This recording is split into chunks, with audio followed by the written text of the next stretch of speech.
Hey, what's up guys? It's Pedro here from newcoder.com, and in this tutorial we're going to learn how to install Node.js as well as learn how to actually run code using Node.js. So to get started, we're going to actually have to download Node.js. So if you go to Google and type Node.js download, you should get a web page similar to this, and I will be leaving a link in the description in case you can't find it. So go ahead and download 8.11.3 LTS. Now, once you download that, run it, install it, enjoy all that good stuff. And within these tutorials, I'm going to be using Visual Studio Code. And if you don't know what Visual Studio Code is, it's an editor. Now, you can use whatever editor you want, but the reason I'm using Visual Studio Code is because it has an integrated command prompt. So once you download these two things, I'm just going to head over to my desktop and let's create a new folder. And I'm just going to say Node.js tutorial. And now I'm just going to head over to Visual Studio Code, and you should have a welcome screen like this. Go to File, Open Folder. And we are going to open the folder that we just created. So I'm just going to select this. And now I'm just going to hit Control N. Control N is going to create a new file. I'm going to hit Control S. And we are going to save this file. And I'm just going to say app.js. And this is going to be a very, very simplistic JavaScript file. And we are just going to run it. And this is just a test to see if you installed Node.js correctly. So if I hit console.log hello world from Node.js. Now if I save this, and I'm actually going to exit out of this, but you saw that this just popped up on my screen. If I go to terminal, here is our command prompt. So I'm just going to exit this to show you how you could bring this up whenever you want to run code using the terminal. So I'm just going to close this. I'm going to hit Control B. I am going to go to View. I'm going to go to Integrated Terminal. Now by default, Visual Studio Code has it on PowerShell. So if I go up here, you can notice that mine says CMD. So if I hit Control-Shift-P and type default, I could say select default shell. Now I have 3 terminals installed on my computer. You probably have PowerShell and you probably have command prompt. And I also have Git. Go ahead and click command prompt. Hit this plus button. This is going to bring up a new terminal. So if I was to hit this, it'll bring up another CMD, and this should say CMD. So I'm just going to remove, for me, I'm going to remove one since I already have one open.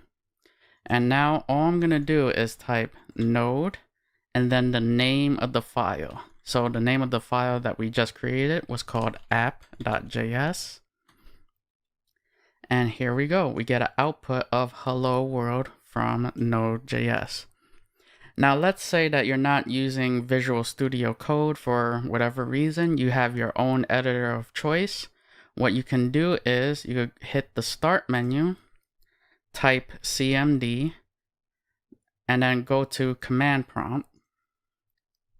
And then you can see that we get something very similar to the integrated command prompt, but we're in a different location. So if I go to my desktop, open this folder. Let's copy the path that this folder is located. So I'm just going to hit Control C to copy. Head over to my command prompt. And I'm just going to type CD. CD stands for change directory. All that means is, hey, change folder. So right now I am in a folder called users, Pedro Mercado. I need to be in this folder. So now I'm just going to click this. Go down to edit, click paste, and that's our path. So now if I hit enter, you can see that our path has changed. And now if I type node app.js, you can see that we get a hello world from Node. So either way is fine. If you want to use Visual Studio Code and its integrated terminal, you're more than welcome to. If you're using a different editor and it doesn't have its own integrated terminal, you're more than welcome to use the command prompt.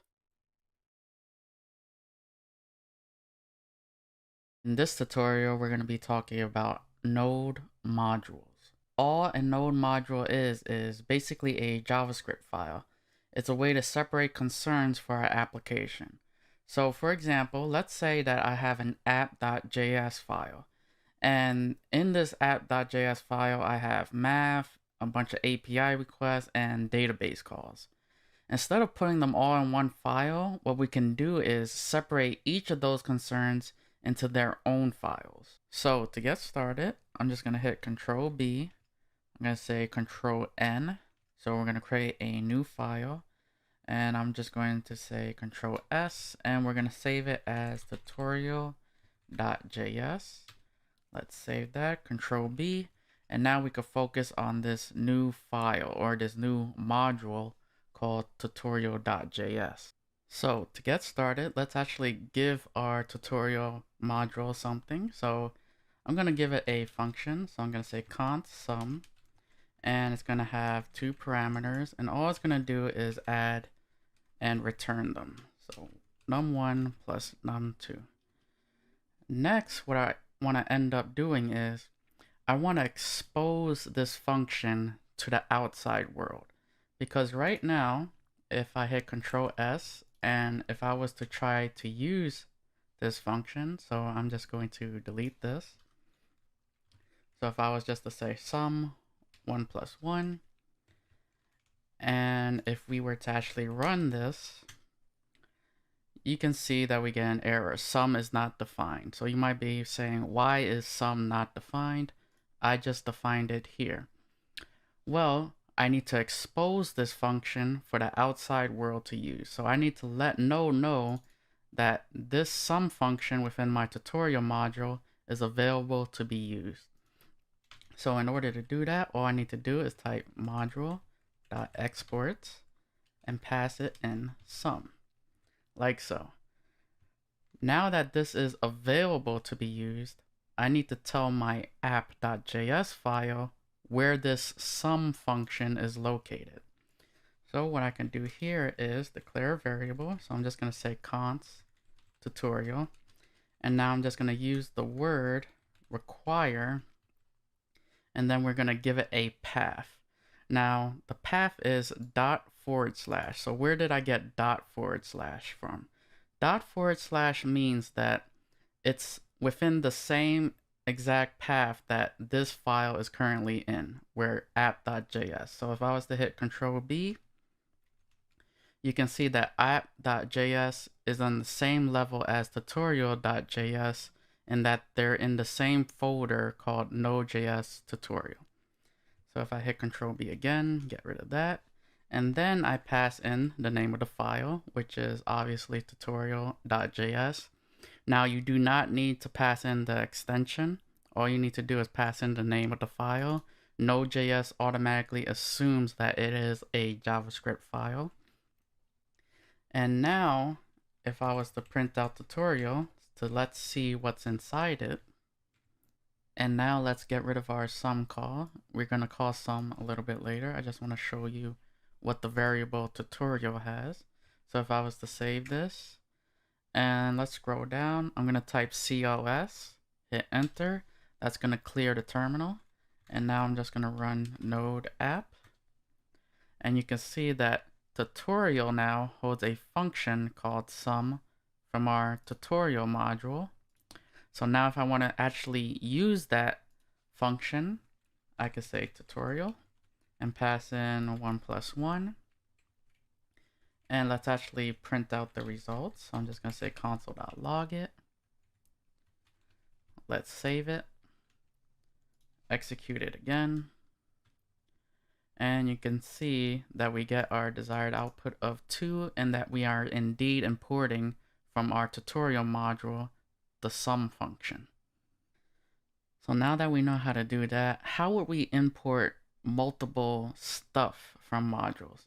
So for example, if we head back to our tutorial module, let's say I have multiple functions or multiple variables or even a class. How do I export more than one thing? Well, what you can do is I can say, and just for the sake of example, let's add more stuff. So I can say const pi, and I'm just going to set this to 3.14, and let's create a class, and I'm going to say some math object. Let's give it a constructor, and I'm just going to say object created.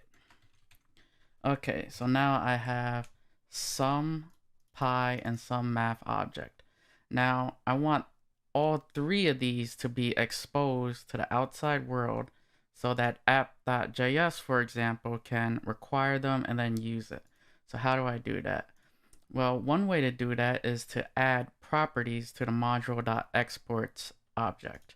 So for example, I could say .sum, and I'm just going to copy this. So now exports.sum is going to have the sum function. Exports.pi is going to hold the value of 3.14. So I just set it equal to pi. And some math object is going to be module.exports.some math object is going to be equal to some math object. Now if I was to save this, head over to app, and let's just remove this for now.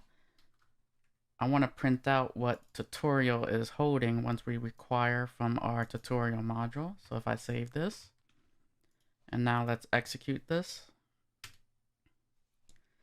you can see that we're getting an object back. Tutorial is now an object. And now this object has the properties of sum, and it tells you that it's a function, pi, the value of pi, and some math object. And you can see that it's our class.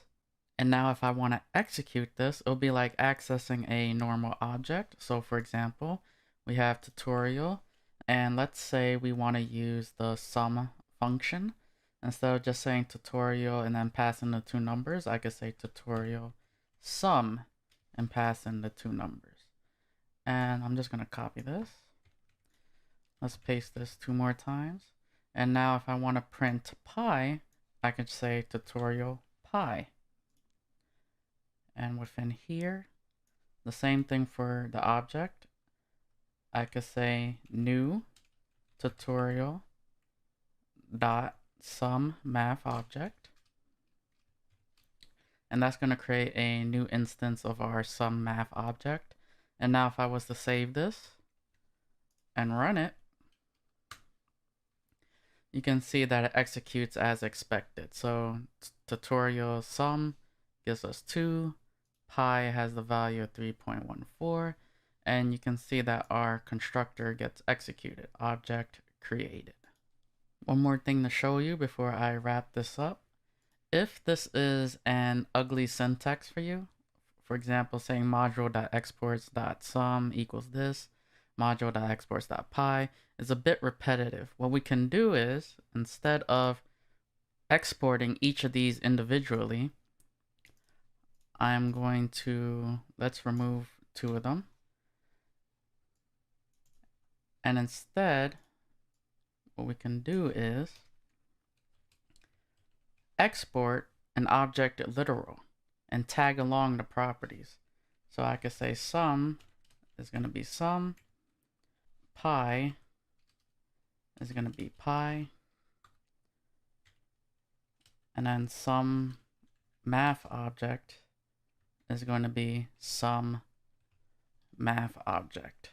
And if I'm to save this and now execute it, we should get the same exact result. So let's execute that. You can see that it's working beautifully. In this tutorial, we're going to be talking about the events module, particularly the event emitter class within the events module. Now, all the events module allows us to do is basically bring event-driven programming to Node.js. So to get started, we're going to actually have to require the event module. Now the events module is actually built into Node.js. So I'm just going to say const event emitter. Now this is going to be the class that we get from requiring from the events module. And I'm just going to say equal require event. Now from here, we're going to have to create a new instance of the event emitter. So I'm just going to say const event emitter. I'm going to say new event emitter. So from here, we're going to start getting into event-driven programming. Now that I have my event emitter object, let's actually attach a listener to it. So I'm just going to say event emitter, and I'm going to call the method on. Now, this method takes on two arguments. One is the listener that you want to attach to this object. So I'm just going to call it tutorial for this example. And the second argument is going to be the function that you want to execute when this tutorial event occurs. So let's just pass in this function. And all I'm going to say is console.log tutorial event has occurred. So now if I save this and run it, so I'm just going to hit Control S to save. And I'm just going to say node app. You can see that nothing happens within our terminal. Now, why is that?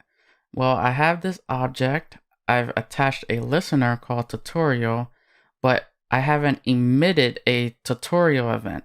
Remember, this code here is only going to be executed when a tutorial event occurs. So now let's emit a tutorial event. So I'm just going to say event emitter. And now I'm just going to pass in tutorial as the first argument. And that's it. So now if I was to hit Control S to save, and now execute this one more time, you can see that our tutorial event gets triggered whenever we call the emit method. So now what happens when we actually want this function to have parameters? Well, I could give it parameters, so I could say num1, num2. And just for argument's sake, so just to show on the console, we're going to print out the sum of num1 and num2. So now how would I call it down here with the emit method? Well, I'll just pass it in as an argument. So I could pass in 1 and 2. So if I save this now, and now go to Node app, you can see that we get the value of 3. So you just pass in the arguments.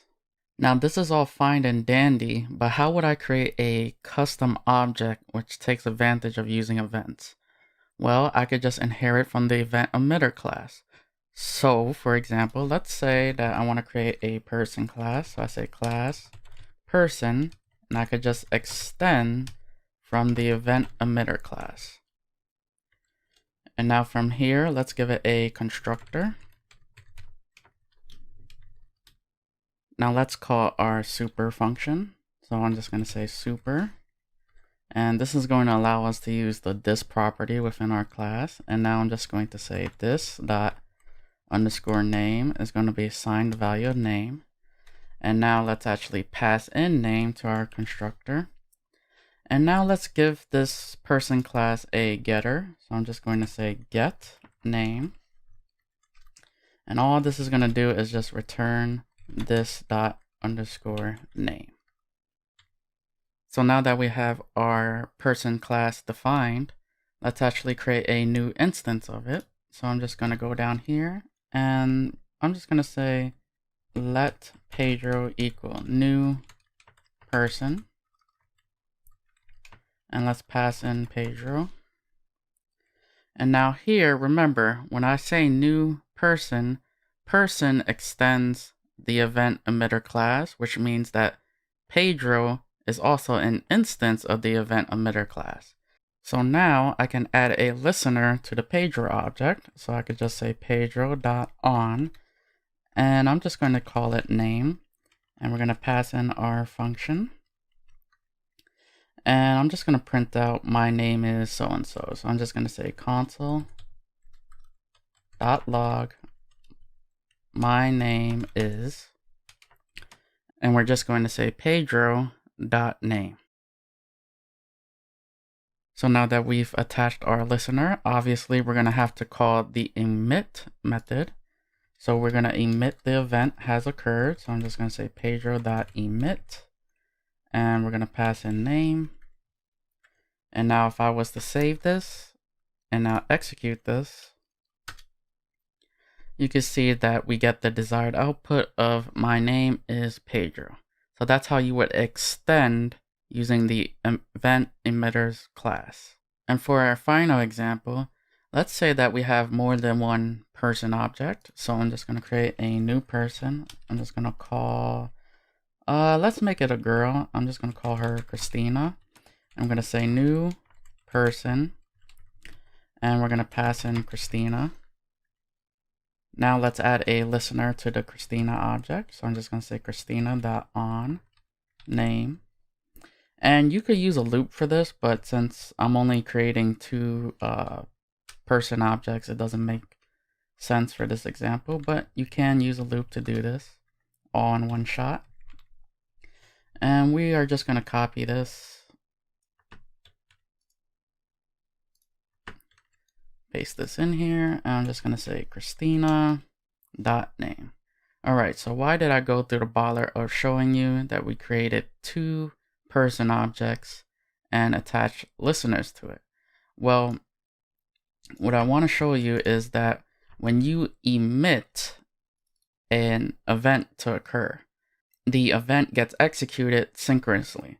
So for example, if I say Pedro and then I say Christina, and now if I was to save this and now execute it, you can see that these get executed synchronously. So because Pedro emitted first, Pedro gets executed first, and then our Christina object. So they get executed in the order that they emitted in. So they execute synchronously.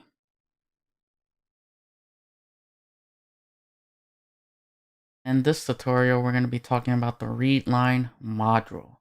Now, what the readline module allows us to do is prompt the user as well as get user input. So to get started, we're going to have to require the module. So I'm just going to say const readline is equal to require readline, and this is going to bring in our readline module.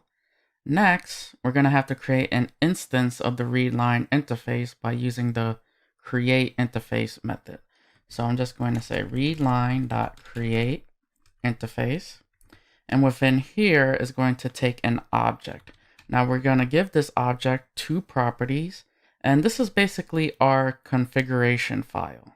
So the first property I'm going to give it is input, and then we're going to give it an object. Now this object is called process. Now process is a global object, so you don't have to require it. It's already given to us by Node. And then here we're going to say std in. Now input is going to be the std in input stream. And then here we obviously need an output.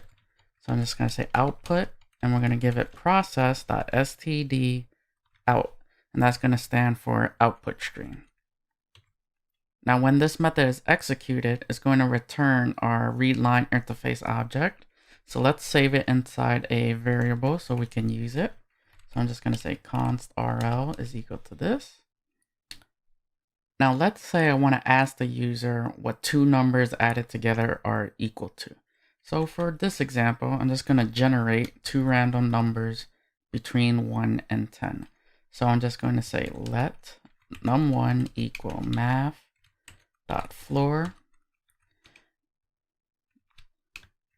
math.random, and we're going to times this by 10, and we're going to shift it over by 1. So this is going to give us a random number between 1 and 10. Let's copy this twice. paste it, 2, and we need the answer. So I'm just going to say let answer equal num1 plus num2. All right. So now that we have this, we're ready to ask the user what these two numbers are equal to. Now, in order to do that, I'm going to use our readline interface.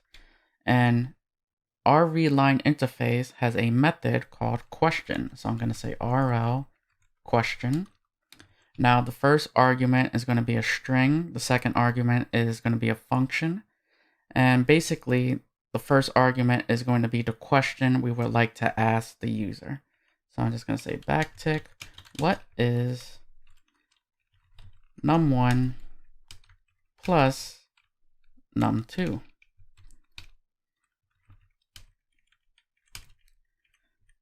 Question mark.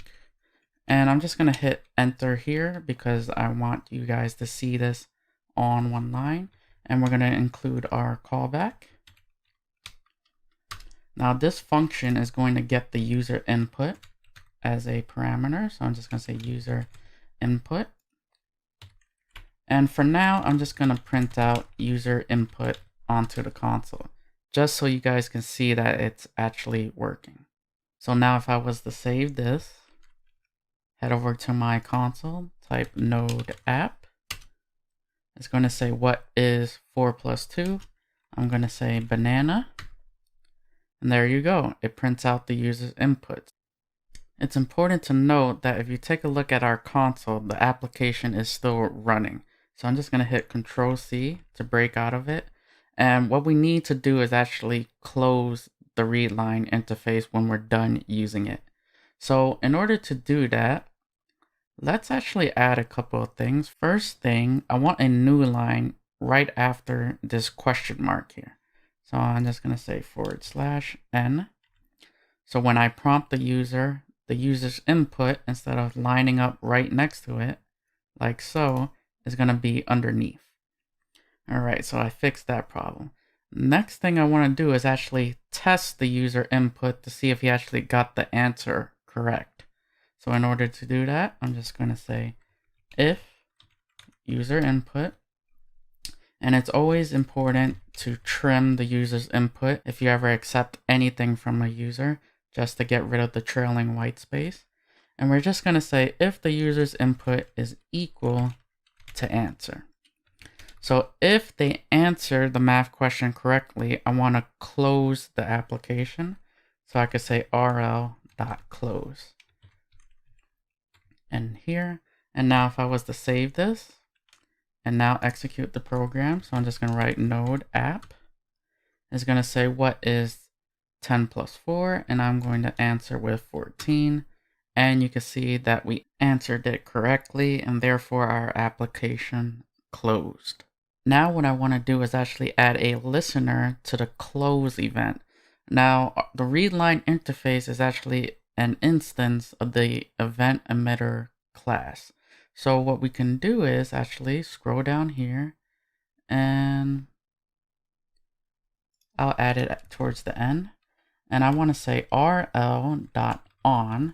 And basically I'm going to say, hey, I want you to listen for an event to occur. And I'm going to say close. And we're going to give it a callback. And this function is only going to execute when we close the readline interface. So now I'm just going to say console.log. And basically I just want to let the user know that, hey, you got the correct answer. So I'm just going to say correct. So now if I was to save this and now execute it, node app, what is 6 plus 3? I'm just going to write 9. You can see that correct gets printed out onto the console. Now correct gets printed out onto the console because when we use the method close, it emits the close event. And since we're listening for a close event, this callback function gets executed. And on that note, I better add a semicolon on there, and let's save that. So now that we handled what happens when the user inputs correctly, what happens if the user gets the wrong answer? So in order to do that, let's create an else statement within our question method here. So I'm just going to say else, And what I want to do basically is reprompt the user. So I'm just going to say rl.prompt.setPrompt. And setPrompt is basically going to take an argument of string and it's going to ask the user basically what you want to know. So I'm going to say to the user, incorrect response, please try again. Let's add a new line here. And now in order to use the prompt, I actually have to call it. So the first method is to set the prompt. The second method is going to be to call it. So I'm just going to say rl prompt.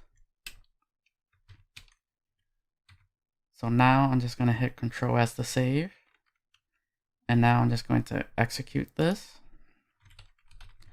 Node app. And it's going to say, what is 1 plus 5? And I'm going to say banana. And it's going to say incorrect response, please try again. Now I actually haven't told it what to do once the user inputs. So let's actually write the code for that now.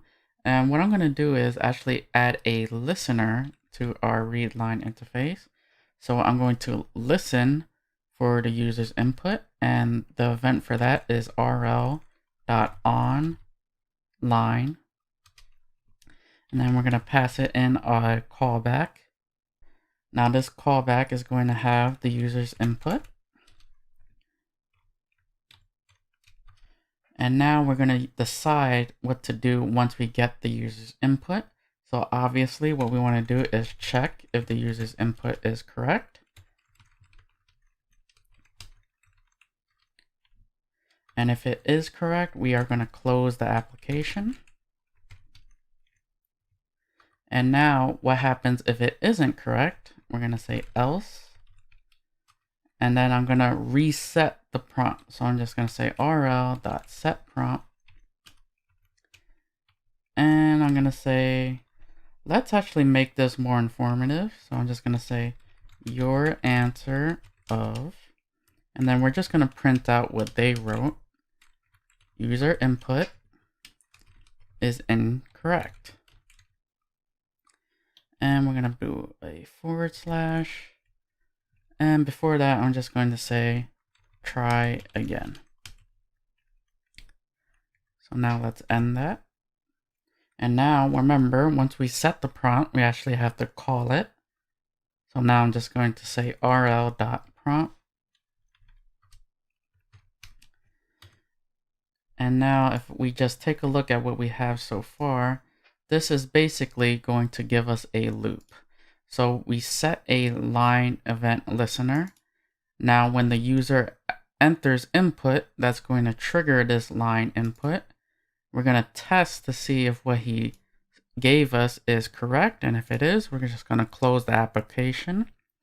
And if we close the application, this onClose method is going to execute. It's going to say correct. So now let's see what happens if we give it the wrong value. It's going to execute the else statement. It's going to set the prompt. Your answer of so-and-so is wrong.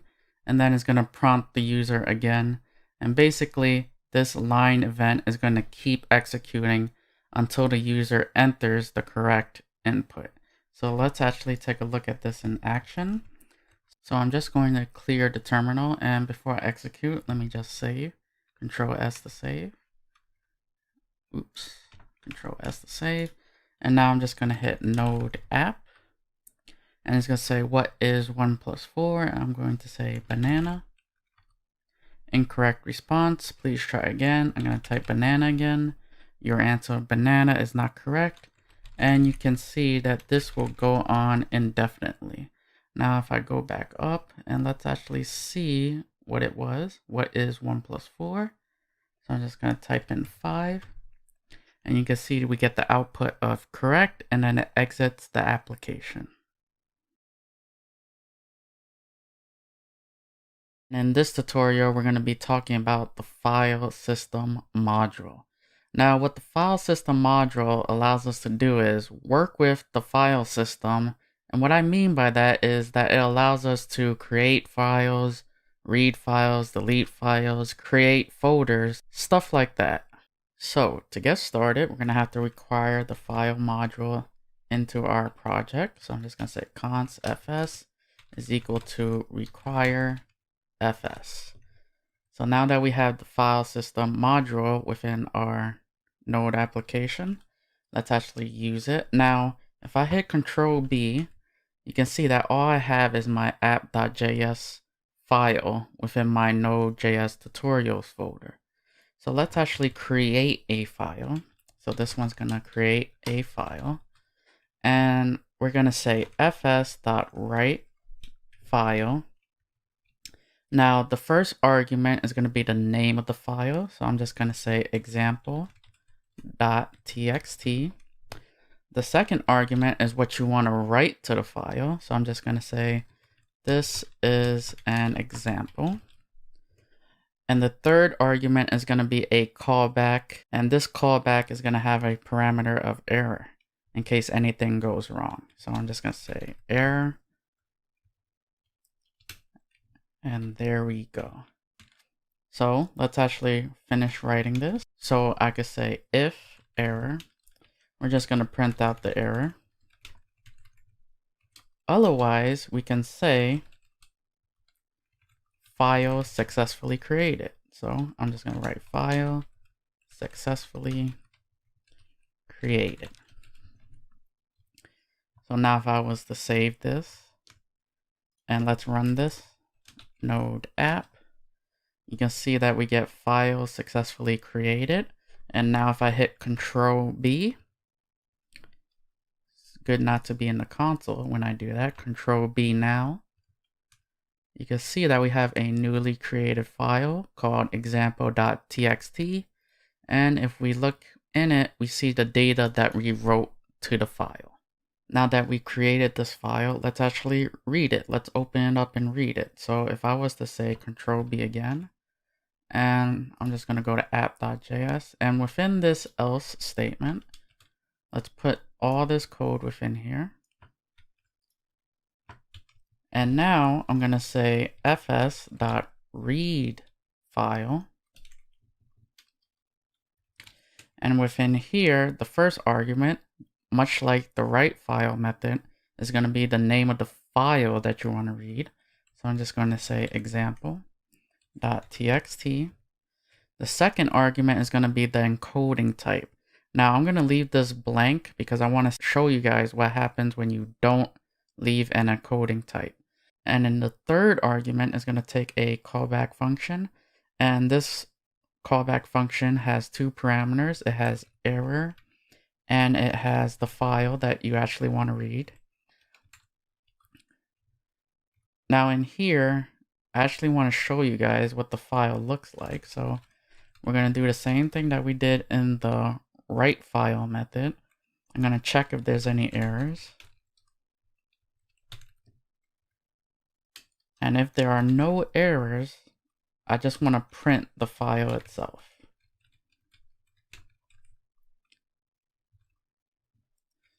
So now if I was to save this, go to Node app. Now you see that the file was successfully created. And then you see that when we print out the file, we get this buffer stream. And then we get this bunch of numbers following it. Now, the buffer stream stores data in binary, okay? So what we need to do is specify the encoding type that we want it to be displayed as. So up here, we're gonna go up here, and I'm just gonna pass in UTF-8. So that's the encoding that I want. And now if I was to save this, go to Node app. You can see that file was successfully created and we're successfully reading the contents within the file. Alright, so now that we know how to create and read files, let's actually cover a few more methods.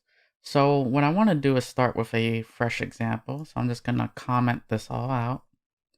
So I'm just going to highlight everything, Control \, and that's going to comment everything out for me. Now what I want to do is, let's say that when I created this example.txt file, that I really didn't mean to call it example.txt. Let's say I wanted to call it example2, for instance. Well, I could use the rename method.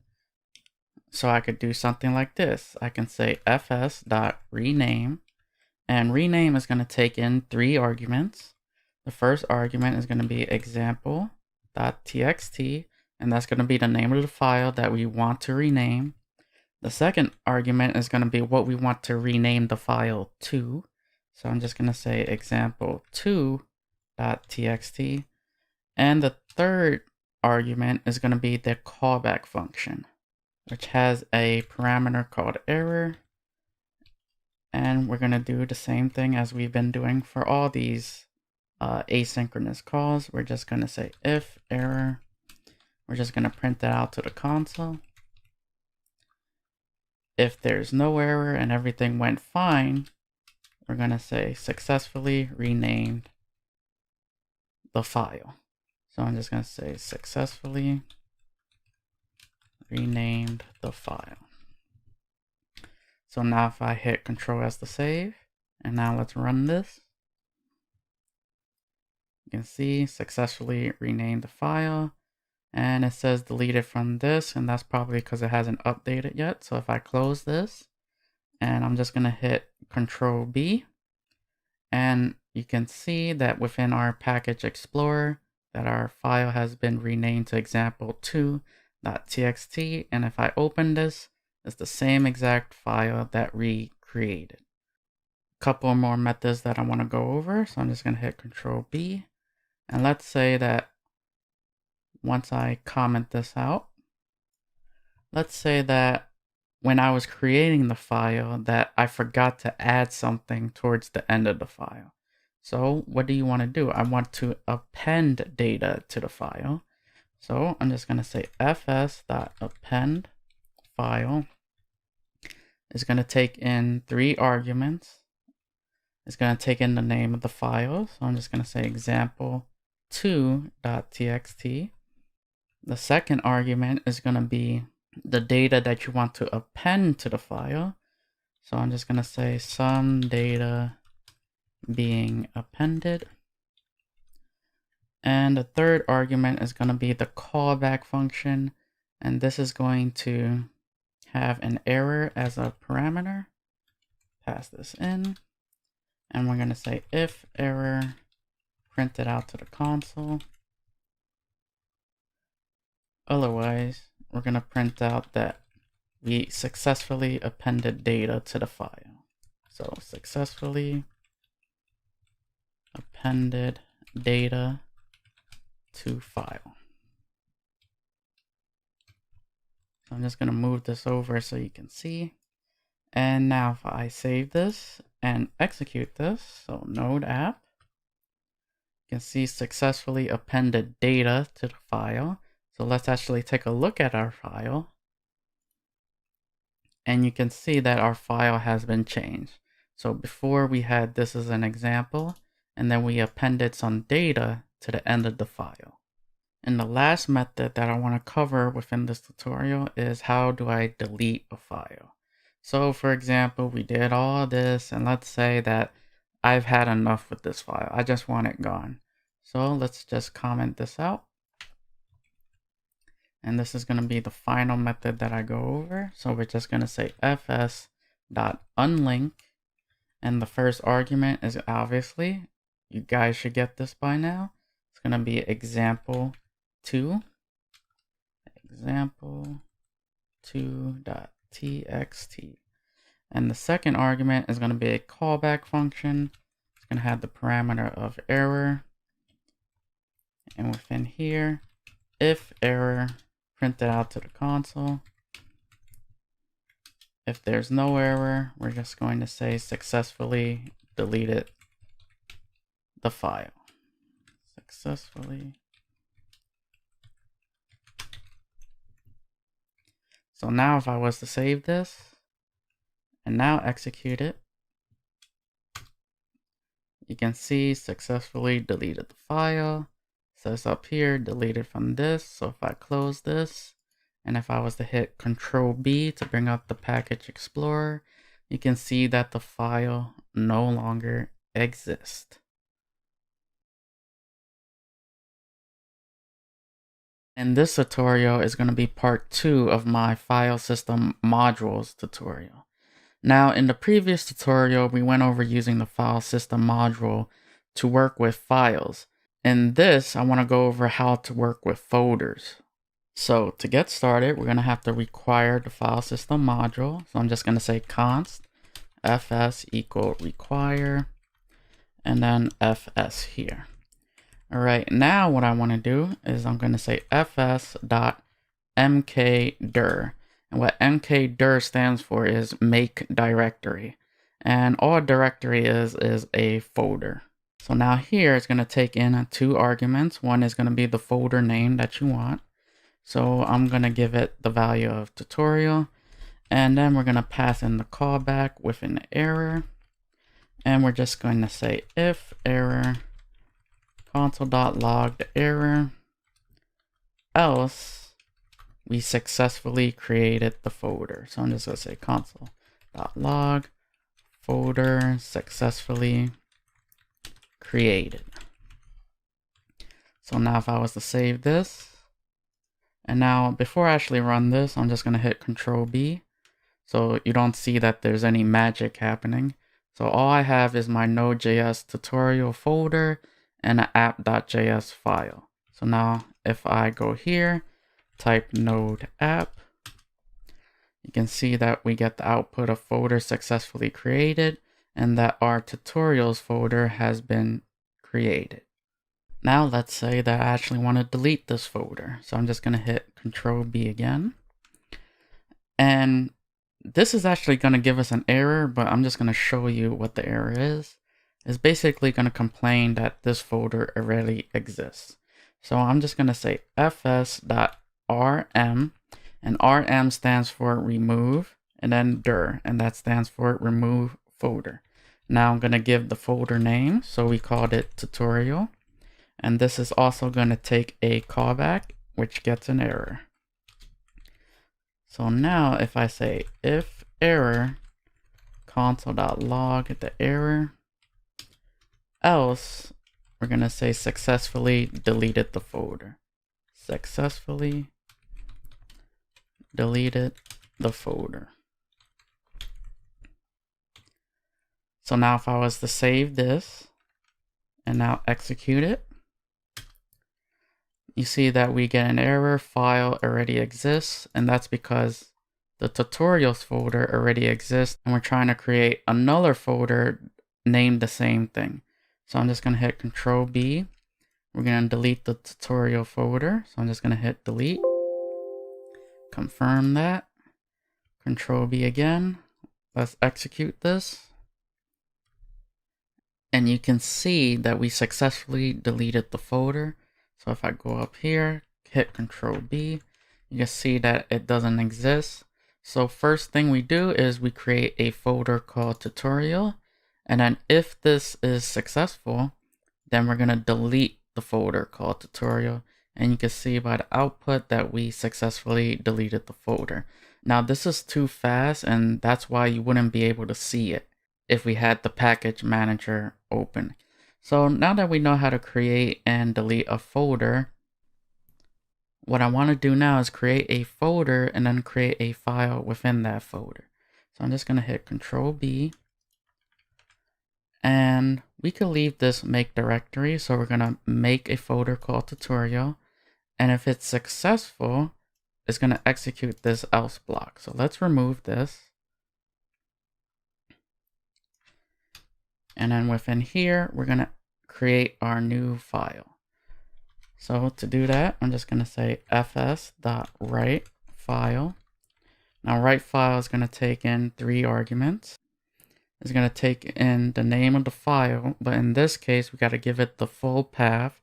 So I'm going to say // and what // means is I want you to start relative to app.js. And then I want you to go inside the folder called tutorial. So I'm just going to hit Control B just to show you. So app.js starts here. There's going to be a folder called tutorial. So I'm going to go inside that folder, tutorial. And now I want you to create the file called example.txt. So if I hit Control B again, and then the second argument is going to be what the data that you want. So I'm just going to write 1, 2, 3, doesn't matter for this example. And then the third argument is going to be a callback function, which gets an error.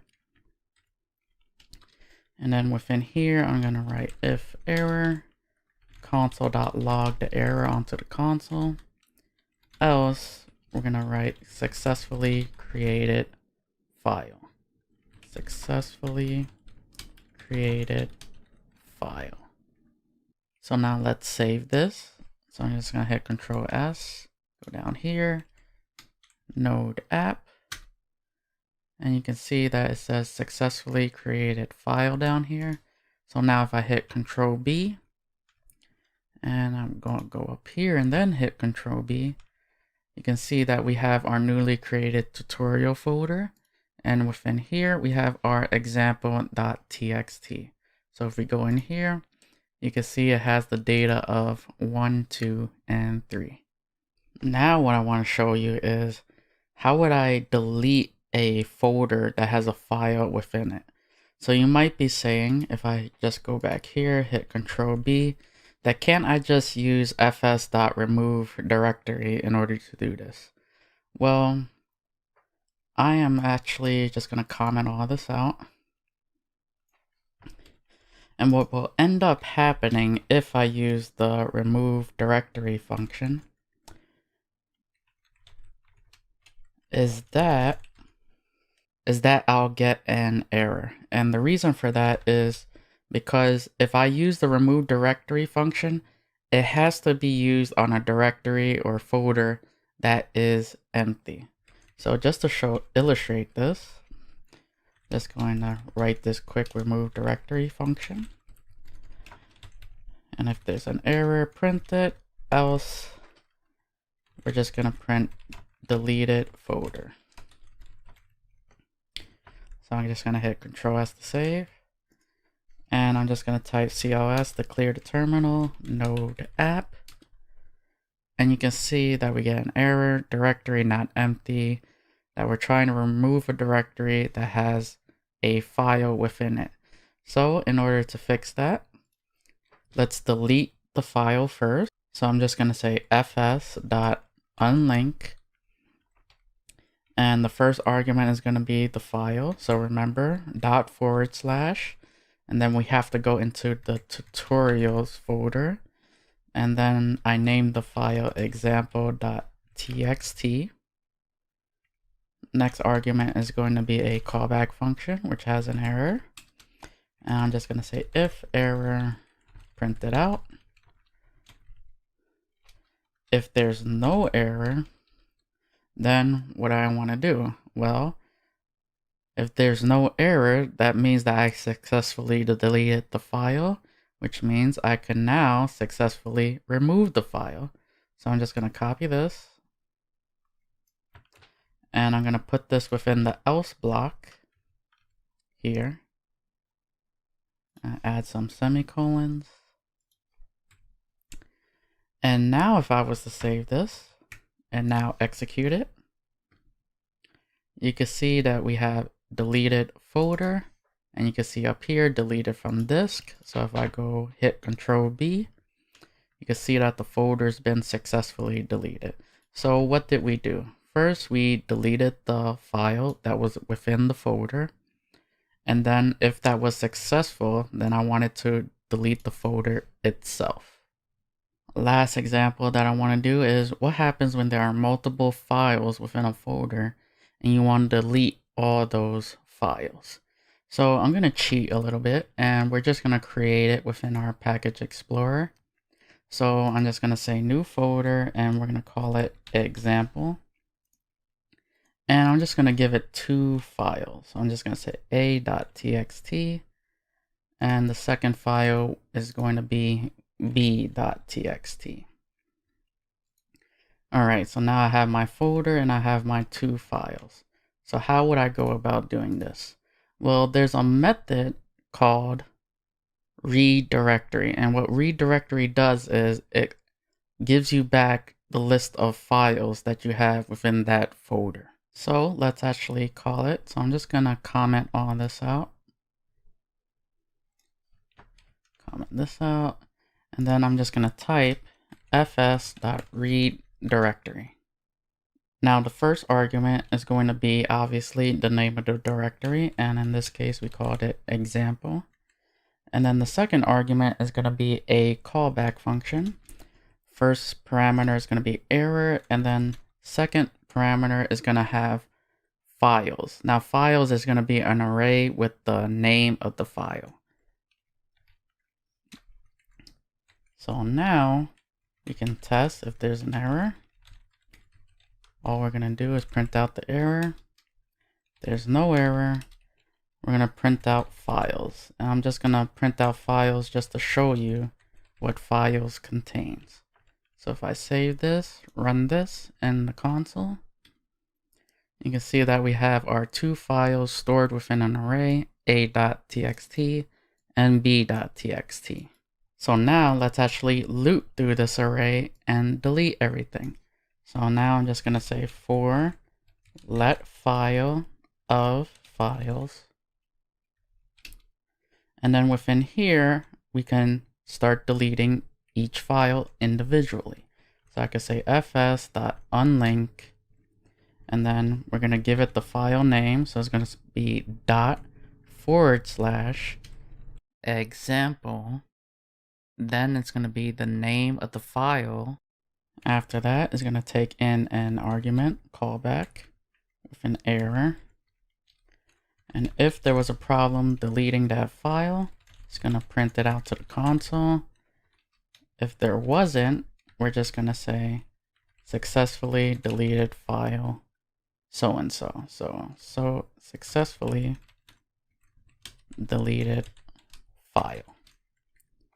So now if I was to save this and now execute this, you can see successfully deleted file twice. And if I hit Control B, you can see that we have an empty folder called example. In this tutorial, we're going to be talking about the readable and writable streams.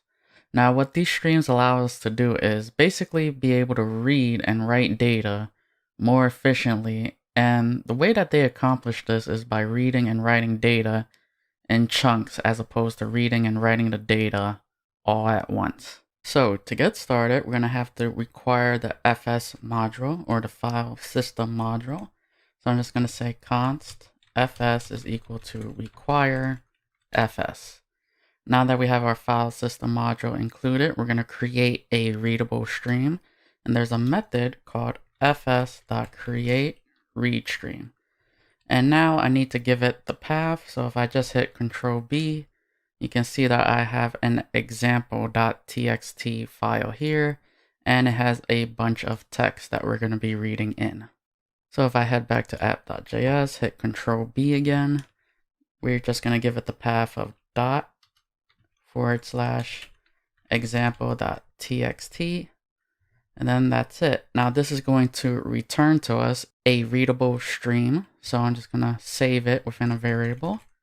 So I'm just going to say const readStream is equal to fs.readStream.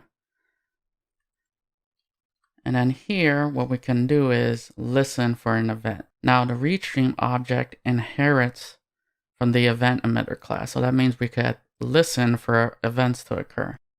And one event that we want to listen for is the data event. So I'm just going to say readStream.on data. And then this is going to take a callback function.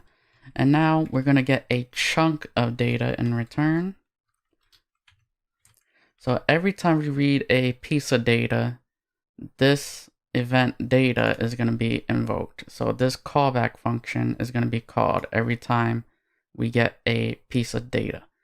So now I'm just going to print out the data onto the console. And you're going to see why I call it a chunk and not the full file in a second. So now if I save this, go to Node, App, and you can see that we read this data within 2 chunks.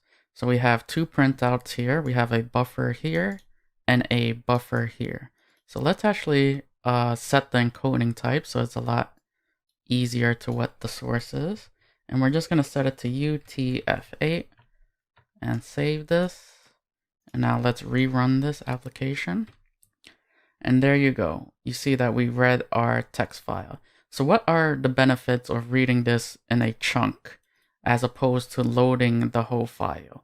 Well, for one, when I get this chunk, I could immediately start manipulating that chunk. So I don't have to wait for the whole file to load in order to manipulate it. Or let's say that I don't want to manipulate this chunk of data that I got already. I want to send it to a new file.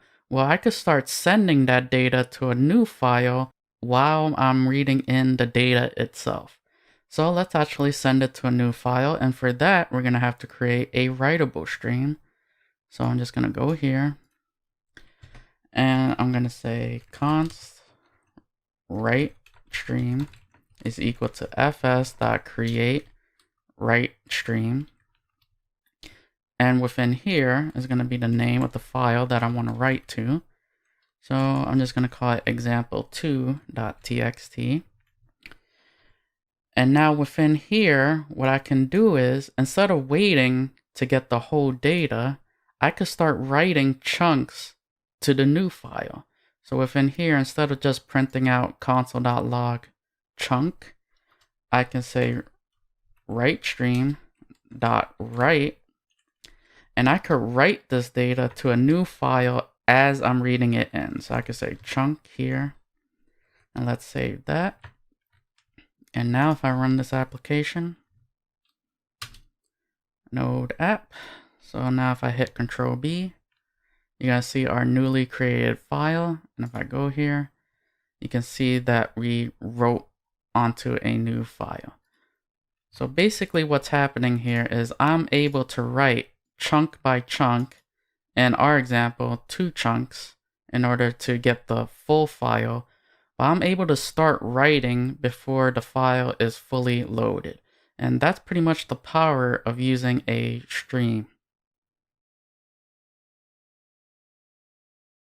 In this tutorial, I'm going to show you guys why you should be using streams by trying to read a very, very large text file. So to get started, I'm just going to show you how big the file is. So I'm just going to hit Control B. We have our large file.txt file here.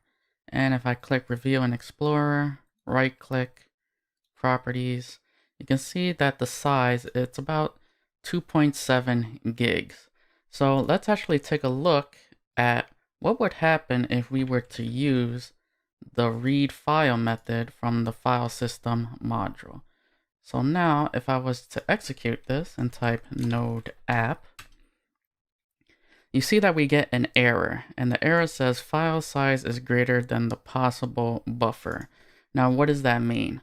Well, the read file uses a buffer, but it uses a full buffer. Now what that means is that I need at least 2.7 gigs in memory in order to load this file, because this file has to be loaded, because this file has to fit within the buffer.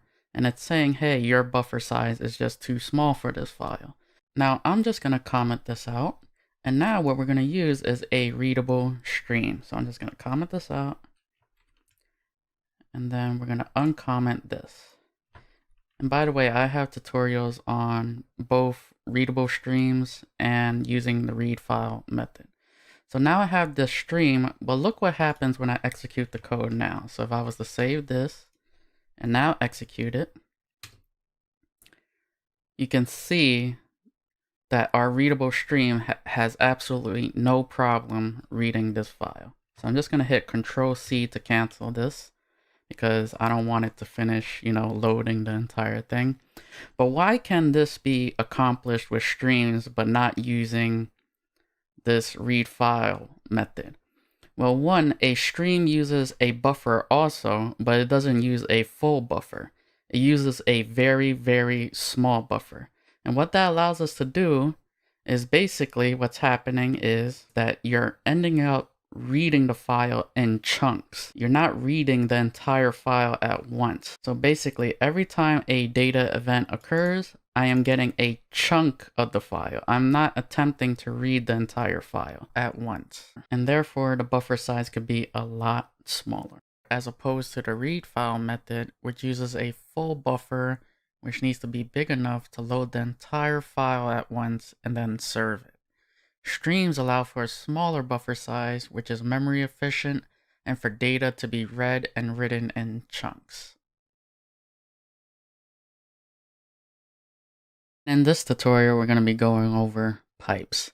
Now, what a pipe allows us to do is basically take a source stream, which is just a readable stream, and send it over to its destination, which is just a writable stream. So in the last tutorial, we went over readable streams and writable streams. And basically what we did was create a read stream. And then from there, we created a write stream. And then we attached an event listener to the read stream. And every time we got a data event emitted, we read a piece of the chunk from the read stream. And then we wrote out that chunk to where we wanted to send it. So there's actually a much more simpler way. And the much more simpler way is just to get rid of this. And all we're going to do is say read stream dot pipe. Now pipe is going to take what read stream gives us and is going to pipe it into our write stream. So now if I was to bring up the terminal and just type node app and hit Control B, you can see we have our example text, and then we created our example 2.txt. So the pipe method is basically a shorthand version for all of that stuff that we wrote in the last tutorial. So all we need to remember is in order to use a pipe, we need two streams.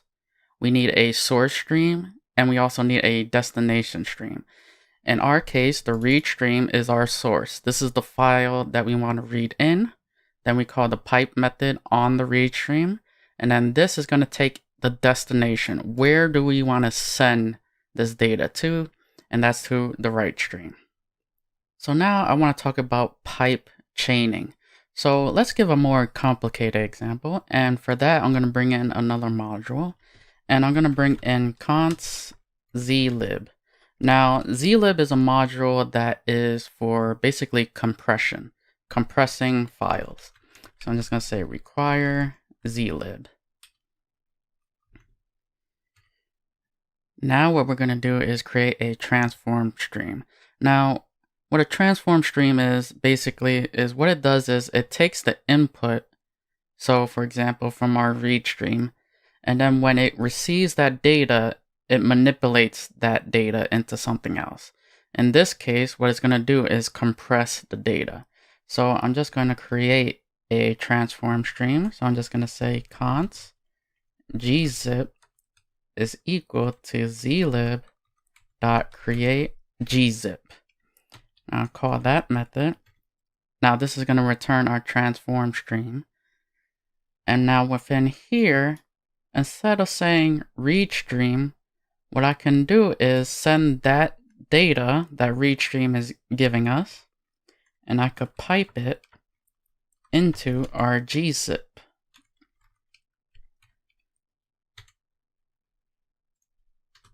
Now what gzip is going to do is take the chunks of data that is reading at a time, and it's going to manipulate it and compress it basically. So you're going to get a compressed version of the read stream. And then from here, we're going to pipe it out to our destination, which is our write stream. So now if I was to run this, let's save it. Now I'm just going to hit Control B. And if we go here to example 2.txt, you can see that we accidentally did not change the type, and that's my fault. So the type that we're creating, create write stream, should not be a txt file.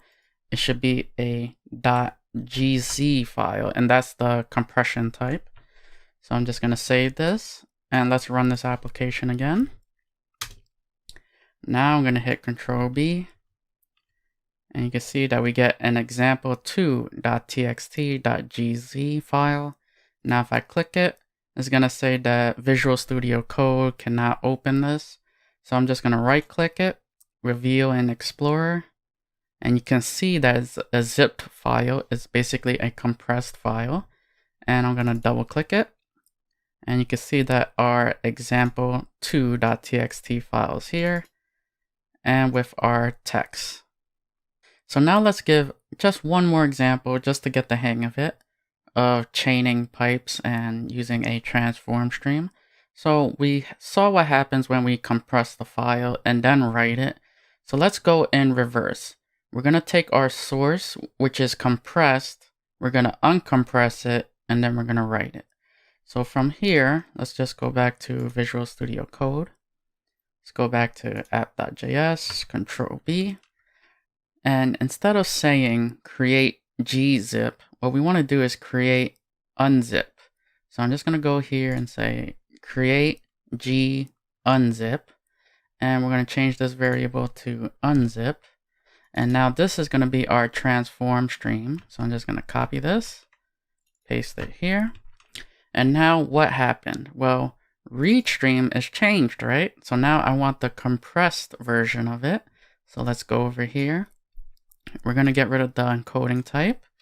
The compressed file is called example2.txtgz. So I'm just going to copy this. I'm going to paste this in here. Now this input, this read stream, is going to be piped to g unzip, which is going to basically uncompress the file, and then it's going to send it off to our destination. So what do we want our destination to be called? And we could pretty much name this anything we want. So I'm just going to say uncompressed.txt. So now if I was to go ahead and save this, type node app, execute it, we hit Control B, and you can see that we have our uncompressed txt file. So if I click this, you can see our example text is here and that it is successfully uncompressed. In this tutorial, we're going to go over the HTTP module. Now, what the HTTP module allows us to do is basically create a web server with Node.js. So to get started, we're going to have to require the HTTP module. So I'm just going to say const HTTP is equal to require HTTP. Now from here, we can call a method called create server. And this is going to give us a HTTP server object. So I'm just going to say const server is equal to http.create server. Now this method is going to take a callback, and this callback is going to give us a request object as well as a response object. So let's just do that. Now the request object is what the client requests from us. So for example, if I am on Google Chrome and I type in www.google.com, I am requesting something from Google. Now Google server is going to take that request and it's going to send me a response back. So the most simplistic example that I could give you is I could send a basic text back to the client. So I could say res, and that's going to be my response. I'm going to say write, and I'm just going to pass in a string. So I'm just going to say hello world from Node.js. Now within here, I haven't actually sent the response back. I just told it what it is. So in order to send the response, I'm going to say res.end. Now this is going to take care of our http.createServer method. Now there's one more thing that we have to do to get this server up and running. And that's to tell Node.js what port that I want to listen for request at. So I'm just going to say server.listen, and we're going to listen on port 3000. So now if I was to save this, and now go down here, type node app, you can see that our server is up and running. Now I'm going to go to Chrome. And within here, I'm going to type localhost : and then the port which we assigned was 3000. So that's where we're listening for request at.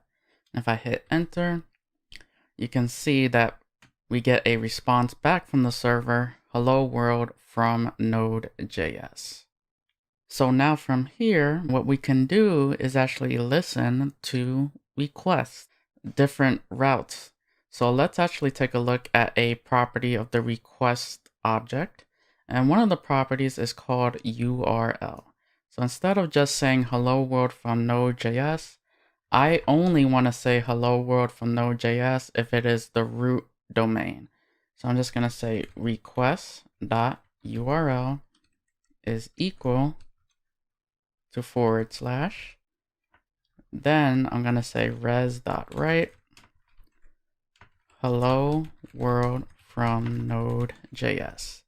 And then don't forget that we have to send the response back to the client. So we're going to call res.end. And now if I was to save this, and we're just going to hit Control-C to kick us out of the server. And then we're going to start the server back up again, so we get our updated changes. We're going to go back to Chrome, hit enter, and you can see that it works exactly the same. If we were to add an else statement here, so let's say they are not using the root domain, I could say res.write using some other domain, and then we're going to send that out to the user. And let's actually Control-C this to stop the server. And before we start up the server, I have to save. So I'm just going to say Control-S to save. Node app. And now here, instead of localhost : 3000, I'm going to say localhost banana. And let's see what response we get. And the response we get back is using some other domain. Now this response is going to be for anything we type because we put it in the else block. So if I type that, I'm going to get the same response.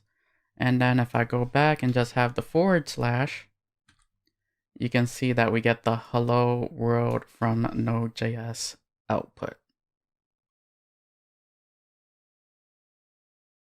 In this tutorial, we're going to be going over how we can serve static files using the HTTP and file system module. So to get started, I'm just going to hit Control-B to bring up the package explorer. And you can see that we have a static folder and we have 3 static files. Now these files is a JSON file, an image, a PNG file, and an index.html file. So what I want to do is make a request to the server and have the server send these files back to me. So I'm just going to hit Control-B to get rid of that. And the first thing we're going to do is actually require the modules. So I'm just going to say const http equal require http. And then our second module is going to be the file system module. So I'm just going to say require fs. Now the first step to do this is to actually create the server. So I'm just going to say http.create server. And this is going to take a callback, and we're going to have a request object and a response object. Now I'm going to call a method on that server object. So I'm just going to say .listen, and we're going to listen on port 3000. Now let's say that I want to read in a HTML file, for instance. So let's go up here, and what I can do is create a readable stream. So I'm just going to say const read stream is going to be equal to fs.create read stream. And then within here, we're going to pass in the path. So I'm going to say ./ because it's going to be relative to app.js. Now I need to go inside the static folder. And then the name of the file that I want to read in is called index.html. Now what I want to do is actually write a header for my response. Now what a header is responsible for is to let the client know what kind of data that I am expecting. So I'm just going to say res.write head. And then within here, we're going to pass in the HTTP status code. So I'm going to pass in 200. Now 200 means that everything went okay with your request. And then the second argument is going to be what the content type is. So I'm just going to hit content type. And then we're going to pass in text/HTML. All right, so now that we've written our header, I'm just going to take you guys to Google Chrome real quick just to look up the status codes. Now you can see that HTTP 200 means that the request has been successfully completed. So whatever the user requested from the server, that means everything went fine, as I said. And there's a bunch of HTTP status codes. So let's look at another one. So another common one is 404. So you're going on a website and you accidentally mistype the URL and they give you a not found error. So that would be a 404 error. Now let's go back to our Visual Studio Code and let's complete this. So I'm just going to go down here. And within here, I'm just going to pipe the read stream into where I want to send it. So I'm just going to say read stream.pipe. And where do I want to send this file? I want to send it to the user. So I'm going to pass in res. Now res, the response object, is also a writable stream. So I'm piping it to the response object. So now I'm just going to save this. Let's go back to Chrome. I'm going to go here to Google and I'm going to type localhost 3000. And it should probably be noted that you should start up your Node applications. I'm just going to type Node app. Now let's go back to Google Chrome, hit refresh. And you can see that our HTML file has been successfully sent. So let's actually try to send the other static files. And this is pretty much straightforward. So all we have is, if I hit Control B, is an image and a JSON file. So I'm just going to hit Control B again. Now all we need to do is obviously change the file that we're reading in. So instead of index.html, let's do example.json. Now the content type is obviously not a text/HTML file. So we're going to have to pass in application/JSON. And now if I was to save this, hit Control C. So we're going to restart the server. I'm just going to clear out the terminal, Node app. Now let's hit refresh. And you can see that our JSON file gets loaded and sent to the client. Now let's load up that image. So now the same exact thing. I'm just going to hit Control B because I forgot what I named the image. I named it example.png. So I'm just going to change this to PNG. And instead of application.json, we're just going to remove this. And we're just going to go here and type image/png. So now if I was to save this, now we got to restart the server, Control C to cancel that out, Node app. Now if I go to Chrome, hit refresh, you can see that my image has been loaded.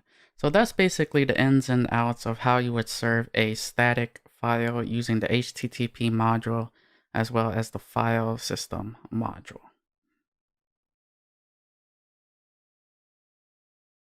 In this tutorial, we're going to be going over how we can create our package.json file. Now, what the package.json file is responsible for is basically holding all our metadata for our project.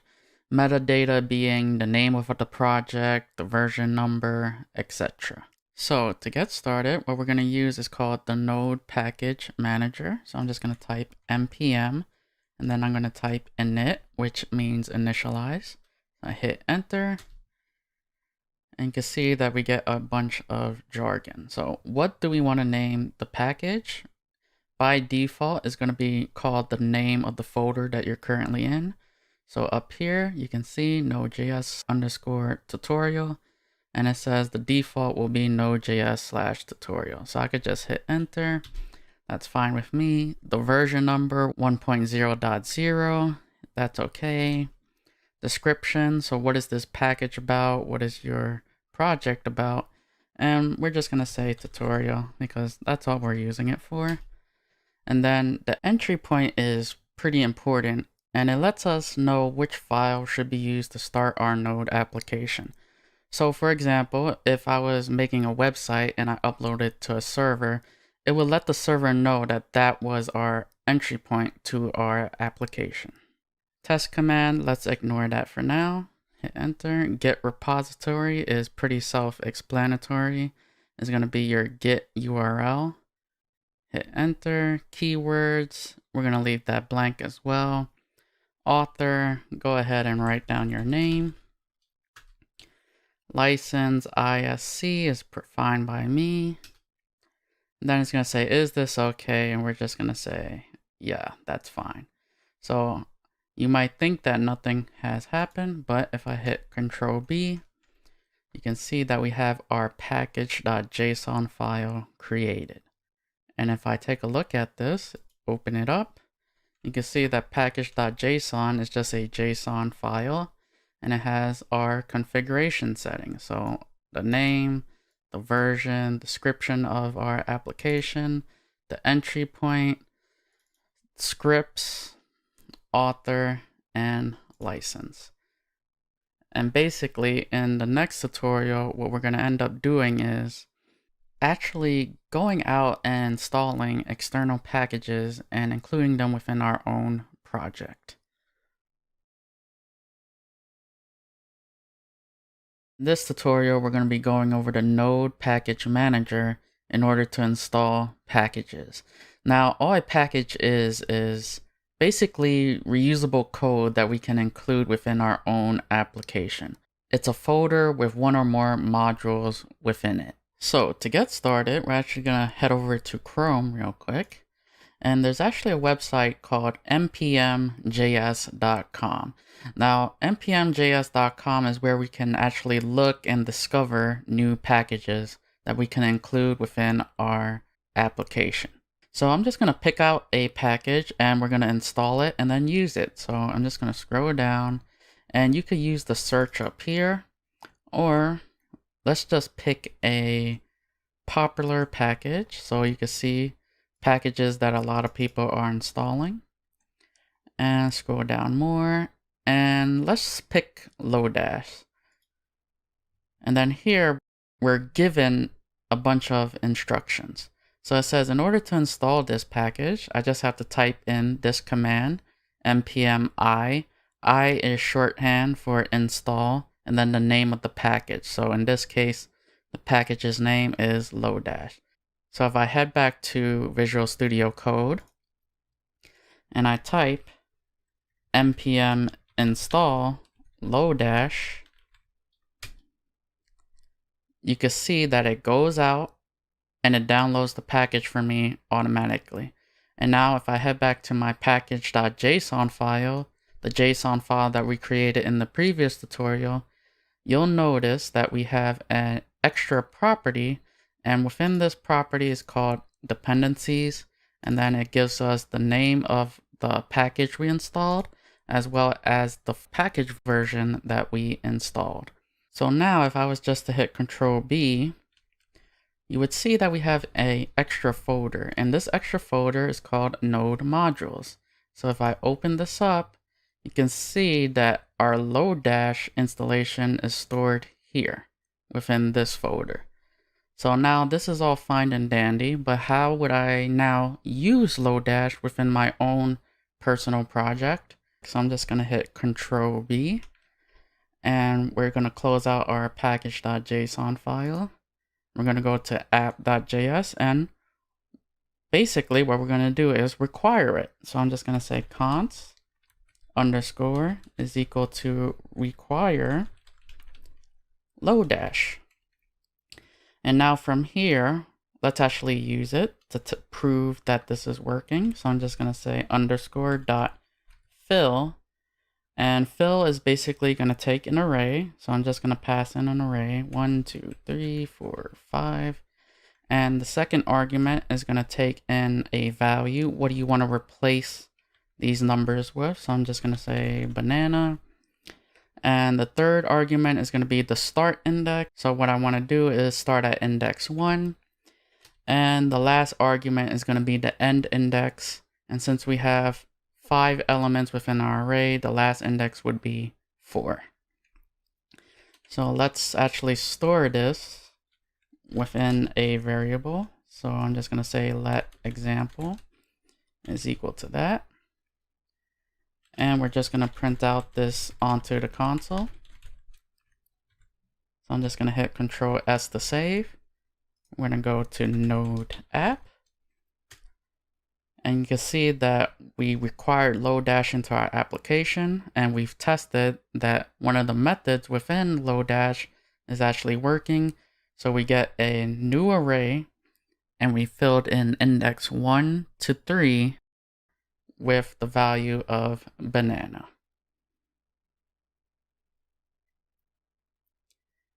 And let's say that for whatever instance that you installed the wrong module, or you want to get rid of a module. So if I hit Control B, and we're just going to bring up the package.json file. I'm going to hit Control B again. What I can do is I could say npm uninstall and then the package name, which is going to be Node.js. And you can see that Node.js is removed from our dependencies. And if I hit Control B, you can see that our node underscore modules folder no longer exists. And that's because we have no dependencies that our application is using currently. In this tutorial, we're going to be talking about semantic versioning. Now, what semantic versioning is basically just a standard that a lot of Node.js packages follow. It allows for us to know what kind of changes have occurred in the updated version of the package. So to get started, you can see that I have my package.json file open, and I have a dependency installed called Node.js. Now, within here, you see the version of the package that I installed with the caret sign. And we'll talk about the caret sign within this tutorial as well. But for now, I want you to focus on these 3 numbers. The first number, 4, is going to represent the major version of this package. The second number is going to represent the minor version. And the third number is going to represent the patch version. Now, the major, minor, and patch numbers all have different meanings. So, for example, right now, the latest version is 4.17.11. If I wake up tomorrow and Node.js is updated, and it says the latest version is 4.17.12, that means that that was a patch update. Now, all a patch update means is that they implemented some bug fixes. Now, likewise, same thing happens. I go to sleep, they update Node.js tomorrow, and instead of 4.17.11, it's 4.18.11. So that means that there was a minor update. Now, what a minor update does is it adds new functionality, and it might deprecate some of the old functionality, but you can still use it. So it's a non-breaking change update. And finally, if I was to go to sleep tomorrow and wake up, new version of Node.js is updated, and this time we get version 5.0.0. So what does that mean? That means that there was a major update pushed out to Lodash. And what a major update indicates is that there was a breaking change. So that means version 5.0.0 is not compatible with the code 4.17.11 or any version of 4. So now let's talk about this caret character. And this caret character was put there automatically when we typed npm install Lodash. Now what this caret character symbolizes the following. So the following rules, if you will. So this means that whenever I use the caret character, that I do not want you to make any major updates. So that means right now I'm on version 4 as the major, but if there is a minor update or a patch update, go ahead and download those new packages. Now, there's another symbol called the tilde symbol, and the tilde symbol is right next to the number 1 on your keypad. And that means that you want the following to occur. That means you only want patch updates. So let's say I'm on 4.17 right now. That means I only want you to change the last number. So for example, if 4.18 comes out, this tilde symbol will say, hey, do not update to that package. And last but not least, let's say that you don't want the tilde or the caret sign up here. So for example, you don't want the caret sign to update the minor or the patch, and you don't want the tilde to just update the patch. What you can do is remove the caret or the tilde sign, and this guarantees that the only version of Lodash that you will ever have within your package will be 4.17.11. In this tutorial, we're going to set up our first Express server. Now, all Express is basically a web framework for Node.js. So in the previous tutorials, we used the HTTP and file system module in order to serve static files. With Express, however, you can see that we can accomplish that and much more with much less code. So to get started, I'm just going to go over to Chrome. And here is Express.js's official website. So you can see up here that they have guides for you. You could reference the API. And basically, this is just a documentation for Express. And you can see that they give install instructions here. Now, if you didn't go to the official website, or you didn't know that they had an official website, you probably would have went to npmjs.com. The Express is a publicly available package for you to download and install, and you would have just typed Express within the search bar here. So I'm just going to head back to Visual Studio Code. And the first thing that we need to do is actually create our package.json. So I'm just going to say npm init, and I'm going to pass in the flag yes. Now, when you pass in the flag yes, you basically skip all these configuration questions that they ask you when you type npm init. So now that we have our package.json, we can actually install Express itself. So I'm just going to type npm install Express. You can see that it's downloading right now. And now from here, let's actually require Express.js into our project. So I'm just going to say const express is equal to require express. Now, when I require this module, this express module, what I'm getting back is a function. So I'm just going to call that function. So I'm just going to say express. And this function is going to return an object. And this object is going to have a bunch of methods that we can use within our application. So let's store this object within a variable. And by convention, we would call that variable app. So I'm just going to say app is equal to express. Now from here, what I can do is call a method called get. Now the first argument of get is going to take the route. So we're just going to say /. And then the second argument is going to be the callback function, and it's going to be request and response. And then all we're going to do is say res.send hello world.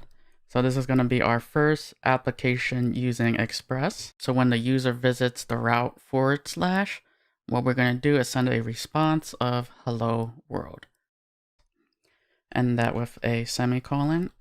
And then the last step that we need to do is actually give it a port to listen to. So I'm just going to say app.listen. And we're just going to listen on port 3000. So now if I was to save this, type node app, and that's going to run the server. Head over to Chrome. Then I'm just going to open a new tab, and I'm just going to type localhost 3000. And there you go. This is our first Express.js application, and you can see that we got a response of hello world. And in the upcoming tutorials, we're going to dive deeper into the Express web framework. In this tutorial, we're going to work more with the HTTP GET request, and we're going to be talking about query string and route parameters.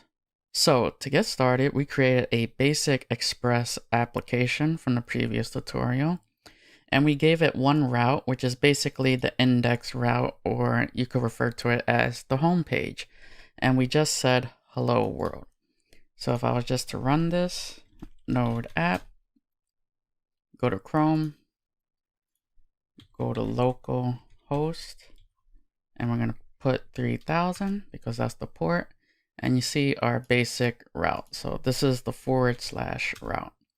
So now let's give it another route. So I'm just going to go here. I'm just going to say app.get. And we're going to give it another route. And I'm just going to say example. And within here, we're going to pass in a callback. And now we're just going to say res.send hitting example route. So now if I save this, I'm just going to hit Control-C to kick us out. We're going to restart the server so that it starts with our newly saved file. Head over to Chrome, hit refresh. You see that our index page is still working. And if I go here and type example, you can see that we created another route and that it's hitting the example route now as opposed to the index route. So now let's go back here. This is all fine and dandy. Now I want to talk about query strings and route parameters. So I want to start off with route parameters. And we're going to create another route. So I'm just going to say app.get. And I'm going to say example. And within here, I'm going to give it these colons, and I'm just going to say name, and that's going to be the name of that route. And I'm just going to say age. And then the same exact thing. So I'm just going to pass in a callback. Don't forget to add that. And then this time, what I want to do is access from the request object. And I'm just going to say params. And what we want to do is actually print this out onto the console to see what we get. And the idea is that I want to get the value of name and age. So we're just going to say res.send, and we're just going to say hitting, actually let's say example with route params. So we're just going to save this, hit Control-C. I'm just going to say CLS, node app. Head over to Chrome. We're going to hit refresh. So our example is working. But now we're going to pass information in. So I'm just going to pass in name. So Pedro. And then age, I'm going to put 99. So I'm going to hit enter. And you can see example with route params has been executed. So now if I take a look back at Visual Studio Code, you can see that when we hit this route here and we print out what's within our request.params, we get an object.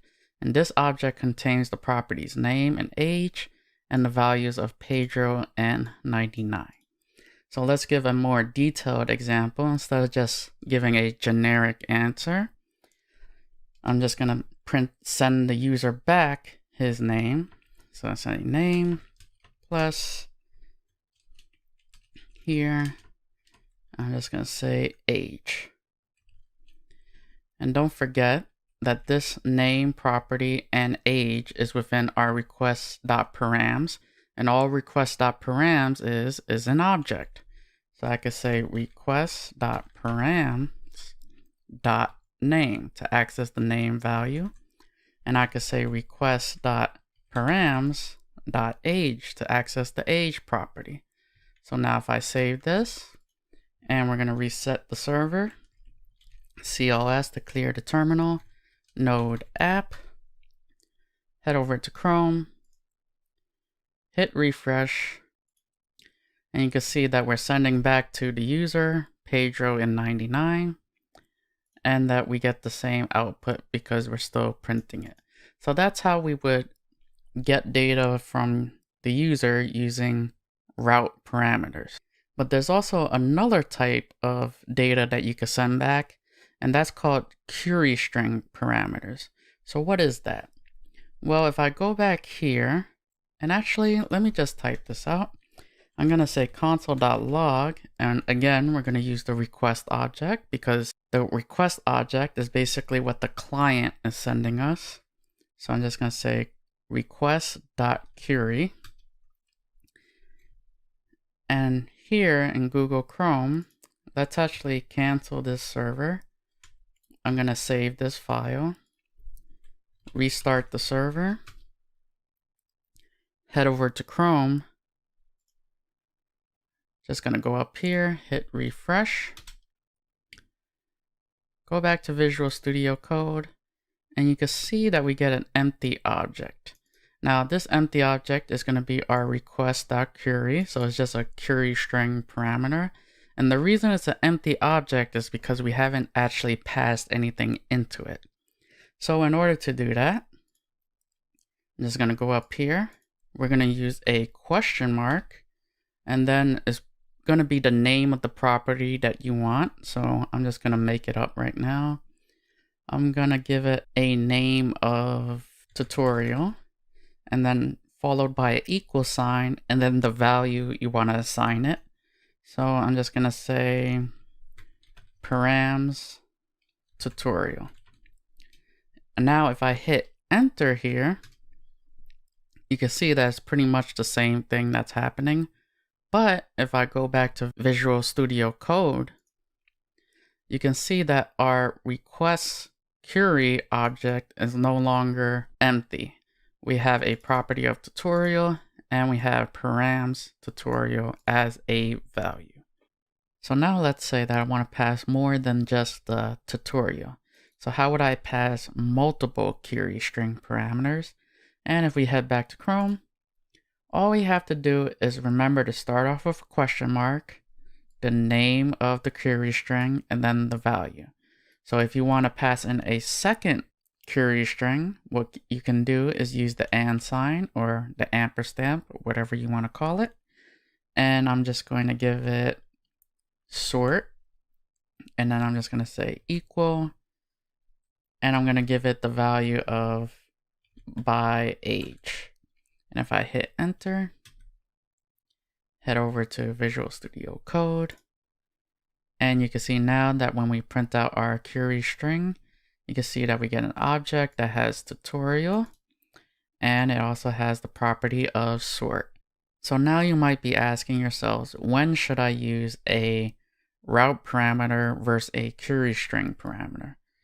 You should use route parameters when you must have that data. So for example, let's say name was an absolute must. I cannot have a blank name, and I cannot have a blank age. So I would use a route parameter. And let's say that I want to give some optional settings. In that case, I would use a query string parameter. So, for example, when we passed in sort, we could be sorting the data by age, and that would be an optional setting. But I would need the name and the age to begin with, so I would use a route parameter for that. And if the user wants to sort the data, then I would use a query string parameter for that. In this tutorial, we're going to be talking about serving static files using Express. Now, what do I mean by a static file? I mean your HTML files, CSS, client-side JavaScript, images, videos, stuff like that. So to get started, we're just going to require a path module, and it's basically a utility module that deals with paths, just to make our lives a little bit easier.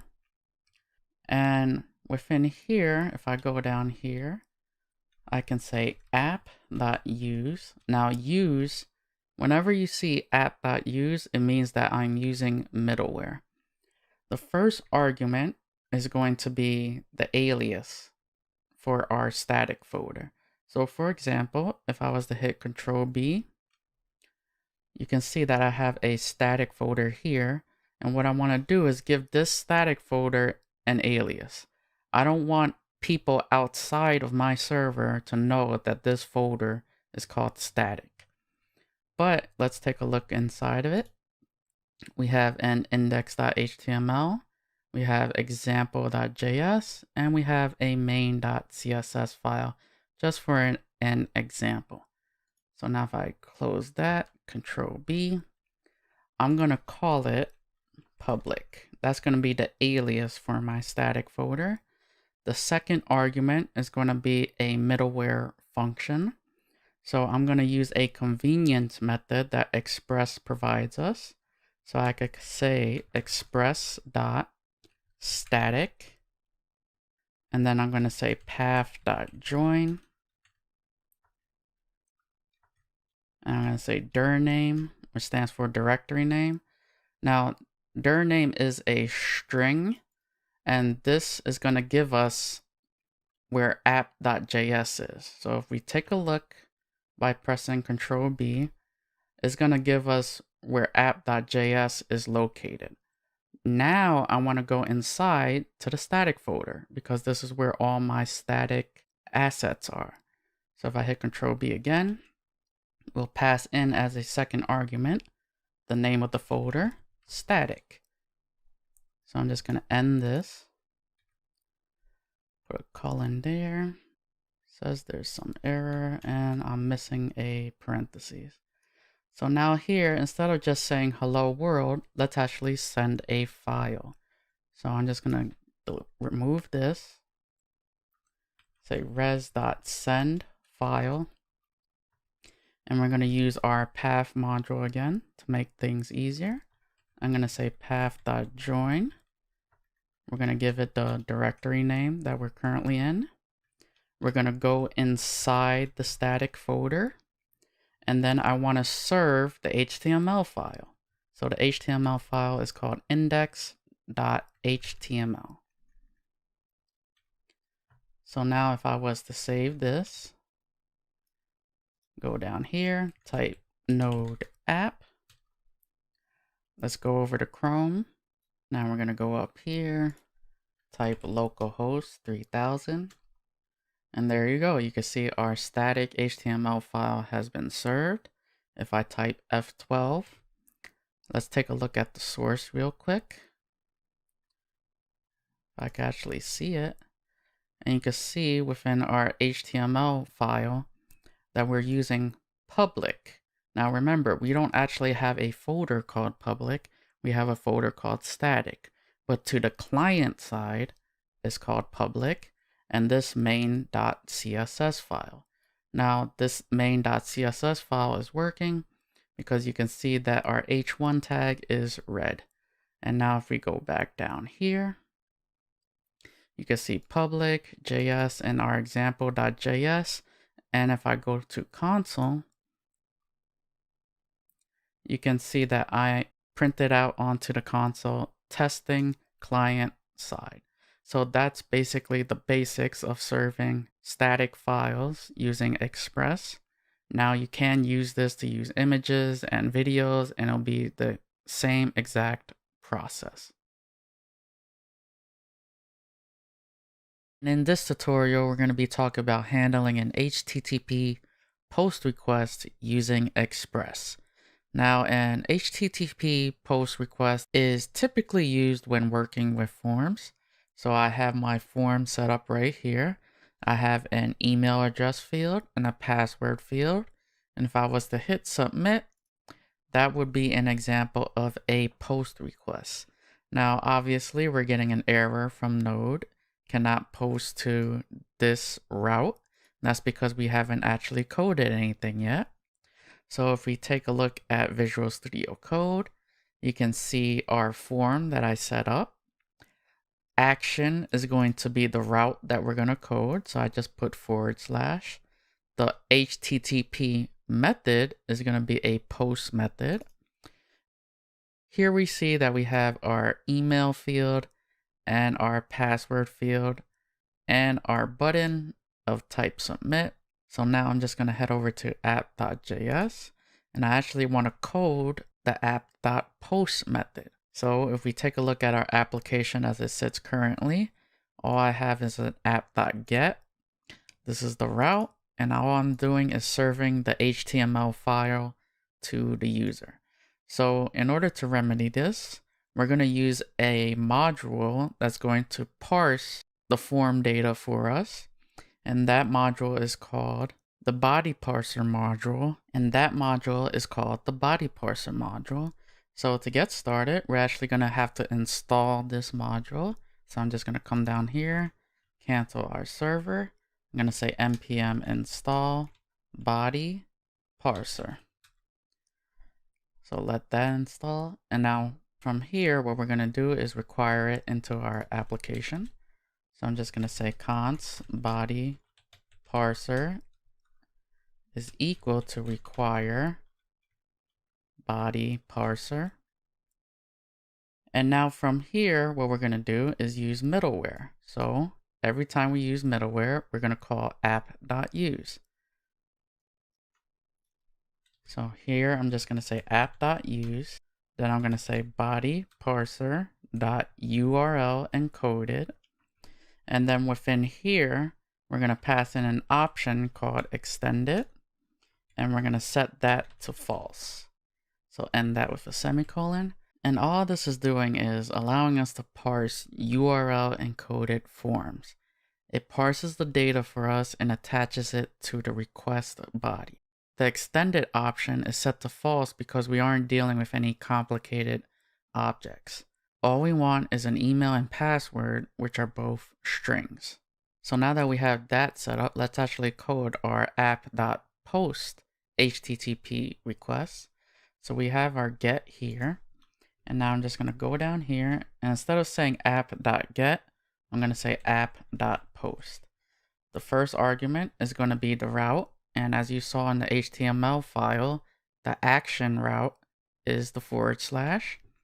The second argument is going to be a callback function with the request and res object. And now from here, remember what the body parser does. It parses the data for us and it attaches it to the body of the request object.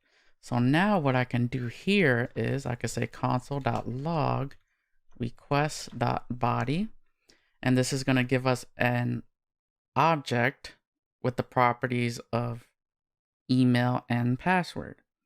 And now from here, usually when you post something to the server, you usually use whatever the user inputted and you do some database work. So I'm just going to say database work here. And once that database work is done, you will send a response to the user. So I'm just going to say res.send successfully posted data. Now I'm just going to hit Control S to save. Go down here. I'm going to type node app, start up my server. Let's head over to Chrome. And now if I hit refresh just to reload it, let's type some random email, random password, hit submit. So now what happened here was I filled in my email and password. I posted to the server. I got a response back from the server saying everything was posted successfully.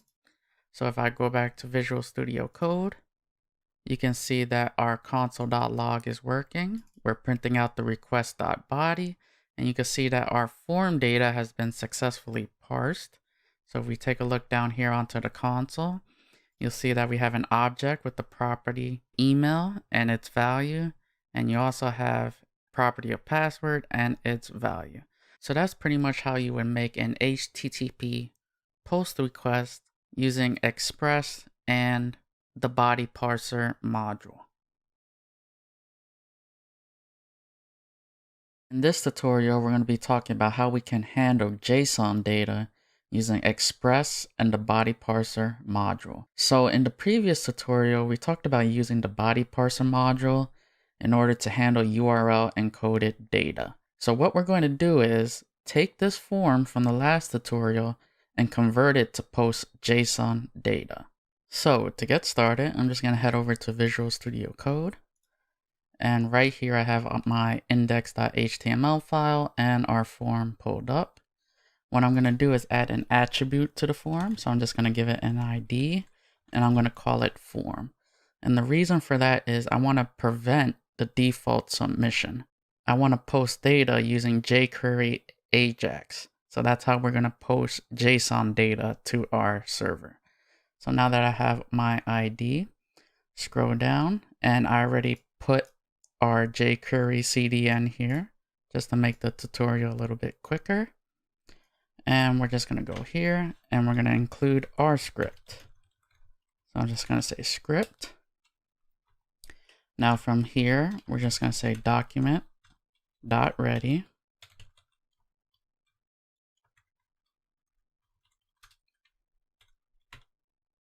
And the first thing that we want to do is get our form. So I'll just say $, $form. And we're going to attach a submit handler to our form. And this submit handler is going to take a callback function, which has an event as a parameter. So now what I want to do is prevent the default submit. So we're just going to take the event that we get, and we're going to call prevent default. And from here, we're going to use Ajax to actually make the post request. And what we're going to do is post JSON data back to the server. So I'm just going to say $.ajax. And this is going to take a bunch of configuration. So one of the properties that we can use is called URL. And this is going to be the endpoint that we're going to have at our server. So I'm just going to say /. Second property is going to be type. And this is going to be what kind of HTTP request that we want to make. And we're going to post JSON to the server. So I'm just going to say post. Third argument is going to be the content type. And the content type is obviously going to be JSON. So I'm just going to say application/JSON. Next property that we're going to use is called data. And this is going to be the actual form data that we want to pass in. So how do we get the form data? Well, I'm just going to say get our form. And then I'm going to serialize it using the serialize array. And basically this is going to take our form data, so our email field and our password field, serialize it within an array, and this is going to be a JavaScript array object. But remember, we're posting JSON back to the server because that's the content type that we want. So we're just going to say JSON.stringify and pass in this data as an argument. So this is going to take the serialized array and is going to convert it into JSON for us. Next, we're going to say success. And success is going to be invoked when we have successful response back from the server. So I'm just going to say response. And we're just going to print onto the console successfully got response. And we're also going to print out the response that we actually got from the server. So once all this is done, let's scroll down a bit. Everything looks good to me. So I'm just going to save our index.html file. We're going to head back to app.js. So this is our server. And down here, remember that we told our Express application how to handle URL encoded data. Now what we need to do is just say app.use body parser, and this has a method called JSON. Now this method is obviously going to parse JSON, and it's going to attach it to our request.body. So now if I just put a semicolon there, and if we scroll back down, you can see our original post request is handled here. And what I'm going to do is, instead of saying just plain text, we're going to respond back to the client using JSON. So I'm just going to say res.json, and we're going to pass an object, and we're just going to say that it's been successfully posted. So now obviously what res.json does is takes a JavaScript object and converts it into JSON for us. So now if I was to save this, and I'm just going to go to terminal, new terminal, and I'm going to say node app to run the server. Go back to Chrome. We're going to type localhost. And now to test this out, let's give it a dummy email and password. Click submit.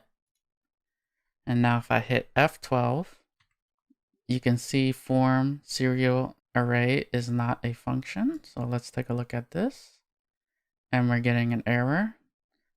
Let's actually take a look at that part of the code. And that's because we did not include the $sign. So let's include that now. Let's save it. Go over to Chrome. Now we're going to hit refresh and type whatever we want. Hit submit. Go to console. And you can see that we successfully posted JSON to the server. The server responded by posting this object back to us. If I go back to Visual Studio Code, you can see that we have our serialized form data.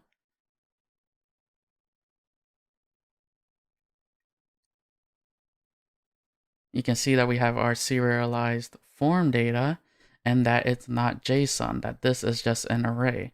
And the reason why you're not getting back JSON, and it's because our body parser module sees that it's JSON and automatically converts it to a JavaScript object. In this case, it's an array. And in this tutorial, we're going to be talking about validating user input using Joy. So what we're going to do is validate the data coming in from this form. Now, the reason you would validate user input server side is because you can never trust the data that you're receiving from the user. So to get started, let's actually head over to Visual Studio Code. And I'm just going to cancel out our server. And I'm going to type npm install Joy. And this is going to install the Joy module. Now from here, what we're going to do is actually require it into our application. So I'm going to go up here. I'm going to type const joy is equal to require joy. So now that we have Joy in our application, let's actually go down to our request. So we have our get request, which basically serves the form to our user. And we have our post request, which is going to get the data from our user. So from here, what we want to do is actually validate the data that we get within our request body. And in order to do that, what we're going to do is create a schema. So what's a schema? A schema is basically a blueprint, a set of rules that we want our data to have. So we have an email field and we have a password field. So what I want to do is make sure that the email that the user gives me is a valid email. And likewise with the password field. So what we can do here is I could come down here and we can create a schema. Now remember, this is just a blueprint. I'm going to say joy dot object. Now this is going to give us a joy object. Next thing we need to do is call a method called keys. Now keys is going to work the same way that a regular JavaScript file would work. You will have your key value pairs, and we're going to pass in the options. Now within here, what we want to do is set the rules that the data that we're receiving must follow. So we have a field called email, and within here, I'm going to say joy. I'm going to say string. So what I'm saying is the email field must be a string value. I'm going to trim that data that I'm receiving. I'm going to call a method called email, and this is going to check to see whether or not this is a valid email. And I'm going to call one more method called required. Now required does is if the user sends me a null email, in other words, the user doesn't fill out an email, I'm going to get an error because this field is required. So let's go back to our another property, and the next property we have is password. So from here, I'm going to do the same thing, joy. I need it to be of type string, and let's change it up for the password field. So let's say that I need the password to be at least 5 characters. So I'm going to call the min method. I'm going to pass in 5. I'm going to call the max method, and I'm going to pass in 10. So right now, this password must be a minimum of 5 characters long and a maximum of 10 characters. So between 5 and 10. And the last method I'm going to call is required. And now let's end this with a semicolon. So now that we have our blueprint, let's actually use it. So we're going to call a method called validate. So I'm just going to say joy.validate. And it's going to take 3 arguments. The first argument is the object that you want to validate. In this case, remember we use the body parser to parse the form data and attach it to the body of the request object.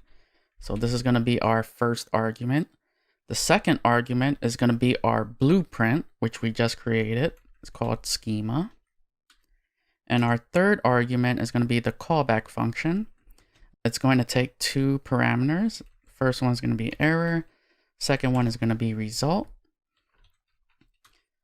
And what we can do is find out our results. So if I say if error, this is going to execute true if there's something wrong with the data. So if error is not null, then this code will be executed. So if error is executed, we know something went wrong. So I'm just going to say res.send, an error has occurred.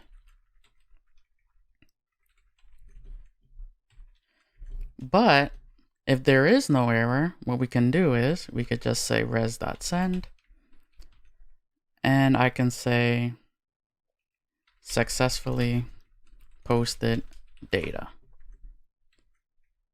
Now, just for the sake of this tutorial, I'm going to print out result just so you can see what the result is. Now, the result is basically just going to be the data that we passed in. So it's just going to be the request body. And I'm going to go up here and I'm going to print out the error object. So now that I have these 2 out, what we can do is get rid of our old code from the last tutorial. I'm actually going to save this. We're going to type in node app. Let's head over to Chrome.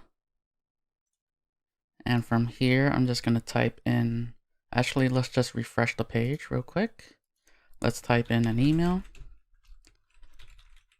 And let's type in a password. And then if I hit submit, you can see successfully posted data.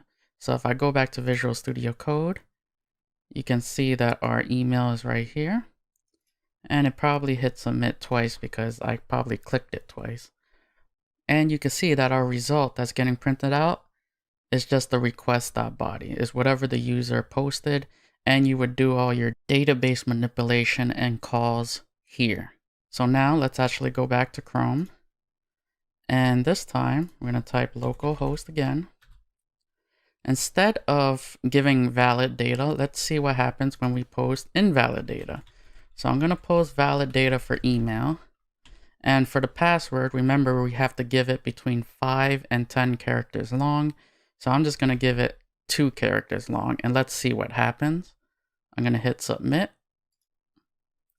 And you can see the response we get, an error has occurred. So let's actually take a look at this in Visual Studio Code. You can see this big long mess of mumbo jumbo. So I'm just going to go back up. And you can see the error that we're getting. It says validation error, child password fails because password must be at least 5 characters long. So you can see our validation is working, and this is pretty much the ins and outs of validating user input using Joy. And this is going to be part 2 of my Joy validation tutorial. So in this tutorial, we're going to be covering how we can validate a nested object as well as how we can validate an array. So to get started, I pretty much stripped out all the express stuff, and we're going to simulate a user's request. So for this example, we have this user input, and it is a nested object, and it has a property of personal info with the properties of street address, city, and state. And we have preferences, which is going to be our array, and you can see what values the array contains here. So the first values that we're going to start off with are string values, and then we're going to move on to objects. So the way that I'm going to tackle this problem is I'm going to look at our user input, and I'm going to break it down into sections. So for example, I'm going to develop a schema for personal info, and then I'm going to develop a schema for preferences. So to get started, we're going to develop the personal info schema first. I'm just going to copy this. I'm going to come down here. Now I'm going to say const personal info, and then I'm just going to add schema. Next, I'm going to create a Joy object schema. So I'm just going to say joy.object keys. We're going to hit enter. I'm going to add a semicolon down here. We're going to go up, copy street address. Would just develop a schema like we normally would. So I'm just going to paste that. Street address is going to be joy.string.trim. And we're going to make this required. We're going to do the same thing with the other properties. Go to city, copy this. Go down here, paste. And street address and city, we're going to make the same exact thing. And last but not least, we're going to take the state, and it's going to be the same exact Joy schema, except that we're going to add that it has to be a length of 2. So I'm just going to copy this, paste this here, and we're going to use the .length method and set that to 2. So we're going for state abbreviations. So now that we have our personal info schema out of the way, let's develop a schema for preferences. So I'm going to copy this. We're going to go down here. I'm going to say const for preferences schema. And this time, instead of using joy.object.keys, we're going to say joy.array. And this is going to give us an array schema. And we're going to use a helper method called items. Now what items is going to take in as an argument is basically any schema you want. In this case, what we want is an array of strings. So I'm just going to pass in the schema joy.string. So this is going to make sure that all the items within the array are all strings. Last but not least, let's actually combine these two to form one schema. I'm going to say const schema, and I'm going to say joy.object.keys, pass in this object, and this time we're going to say personal info, and that's going to be equal to the schema we just created up here. So we have our personal info schema, so I'm just going to copy this, paste this here. And now if I go back to my array, we called it preferences. Copy that. Pass this here. Preferences schema. Next, let's actually call this. So I'm going to go down here. I'm going to say joy.validate. The first argument is going to be the same as the last tutorial. So we're just going to say user input. Second argument is the schema. So we're going to use the built-in schema that we made, which consists of the two different schemas that we created separately. Last argument is going to be the callback function. So I'm going to say error result. And I'm going to say if error, we're just going to print out what the error is. Else, just print out the result. And the result is just going to be the user input. So I'm just going to save this. Let's actually add a semicolon here. Save this. We're going to type node app. And you can see that our data is validating. So the basic premise is if you're given a complicated object, break them up into their individual schemas, and then you could combine them like so. Now I want to talk about, let's say that I want an array of objects as opposed to an array of strings. So we're just going to go up here. We're going to change preferences to reference array of objects. And then we have an example object here. So this is a very simplistic example. We just have a property of called example, and it has the value of a string. So example 1, 2, and 3. So we're just going to change this to an array of objects. Let's go down here. And instead of specifying joy.string here, because we're not looking for strings anymore, we can say joy.object.keys.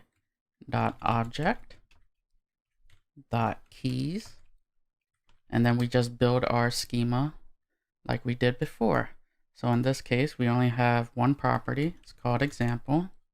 And we're going to give it the value of joy.string.required. So this is a very simplistic example. If you had a more complicated object, you would do the same thing like we've been doing. So I'm just going to save this. And let's actually execute this code, see if it's working. Node app. And you can see that it validates and we didn't get any errors. So that's basically how you can develop a schema for a nested object, and how we can develop schemas for arrays and even create our own custom schema objects for those arrays. In this tutorial, we're going to be talking about EJS. Now, what EJS is a template language, and that's going to allow us to write more dynamic web pages. So to get started, what we have here is a static HTML file. You can see that we have dummy data here. So when it says you searched for stuff, and we have search results of dummy data. Now, what we want to do is use this HTML file as a template that we can use for serving dynamic data. So one way to do that is if we go back to Visual Studio Code, we could set the view of our Express application. And in order to do that, we would go here and we could say app.set is going to take in two arguments. We're going to specify the view engine. The second argument is going to be the template that you want to use. So we're just going to say EJS. Once we set the view engine to EJS, we're going to have to hit Control B, and we're going to have to create a folder called views. And this is going to store our EJS templates. So I'm just going to go down here, right click, new folder, and we're going to call this views. Now Express is going to automatically know that our templates are located in the views folder because that's the default folder that it looks for. So now if I create my views folder, if I right click, new file, and instead of saying index.html, I specify index.ejs. So now that I have my index.ejs file, I'm just going to go to my index.html. I'm going to copy all of this, and I'm just going to paste the code within my index.ejs. So now I'm just going to save this. I'm going to go to app.js. And what we do with templates is that we render them to the user. So I'm just going to hit Control B, get rid of the package explorer. And instead of sending a static file, I'm just going to remove this. And now we're going to say res.render, and then followed by the name of the file that you want to render, index. Now you do not need to specify the .ejs on the side, and that's because we already told Express that we are using EJS as the template. So now if I was to save this, just going to hit Control C, Node app, head over to Chrome. We're going to hit refresh, and you can see that we get the same exact output. So what happened here? Well, when we rendered this index.ejs file, what's happening is the server is going to look at this EJS file for EJS code. It's going to execute it and then send back to the client an HTML file. So now let's actually send data to send back to our EJS file. So from here, I'm just going to give us a route parameter. I'm just going to say user query. And here we're going to pass in an object. And this is going to be the data that we want to display within our index.ejs template. So now I'm just going to give it a property. First, I'll say data. Then I'll give it a property of user query. And then we're going to pass in request.params.user query. So now if I save this, I'm just going to hit Control C just to exit out of our server. Now we're going to go to our EJS file. We're going to go here to our template. And now from here, we're going to specify less than %, equal. What this means is I want you to output onto the HTML file. Next, what we're going to do is access the data that we just passed in. So how did we do that? Well, we gave it the property data, then we said dot user query. Afterwards, we end it with %, and then that. So now this is going to look at our app.js. It's going to say, okay, I want to render the index page, and this is the data that I'm receiving. So we went to data.user query. So now if I was to save this index.ejs template, let's start back the server, node app. Let's go to Chrome, hit refresh. You can see that we cannot get /, and that's because we added a route parameter. So let's say the user searched for books, for example. Then it says, hey, you searched for books.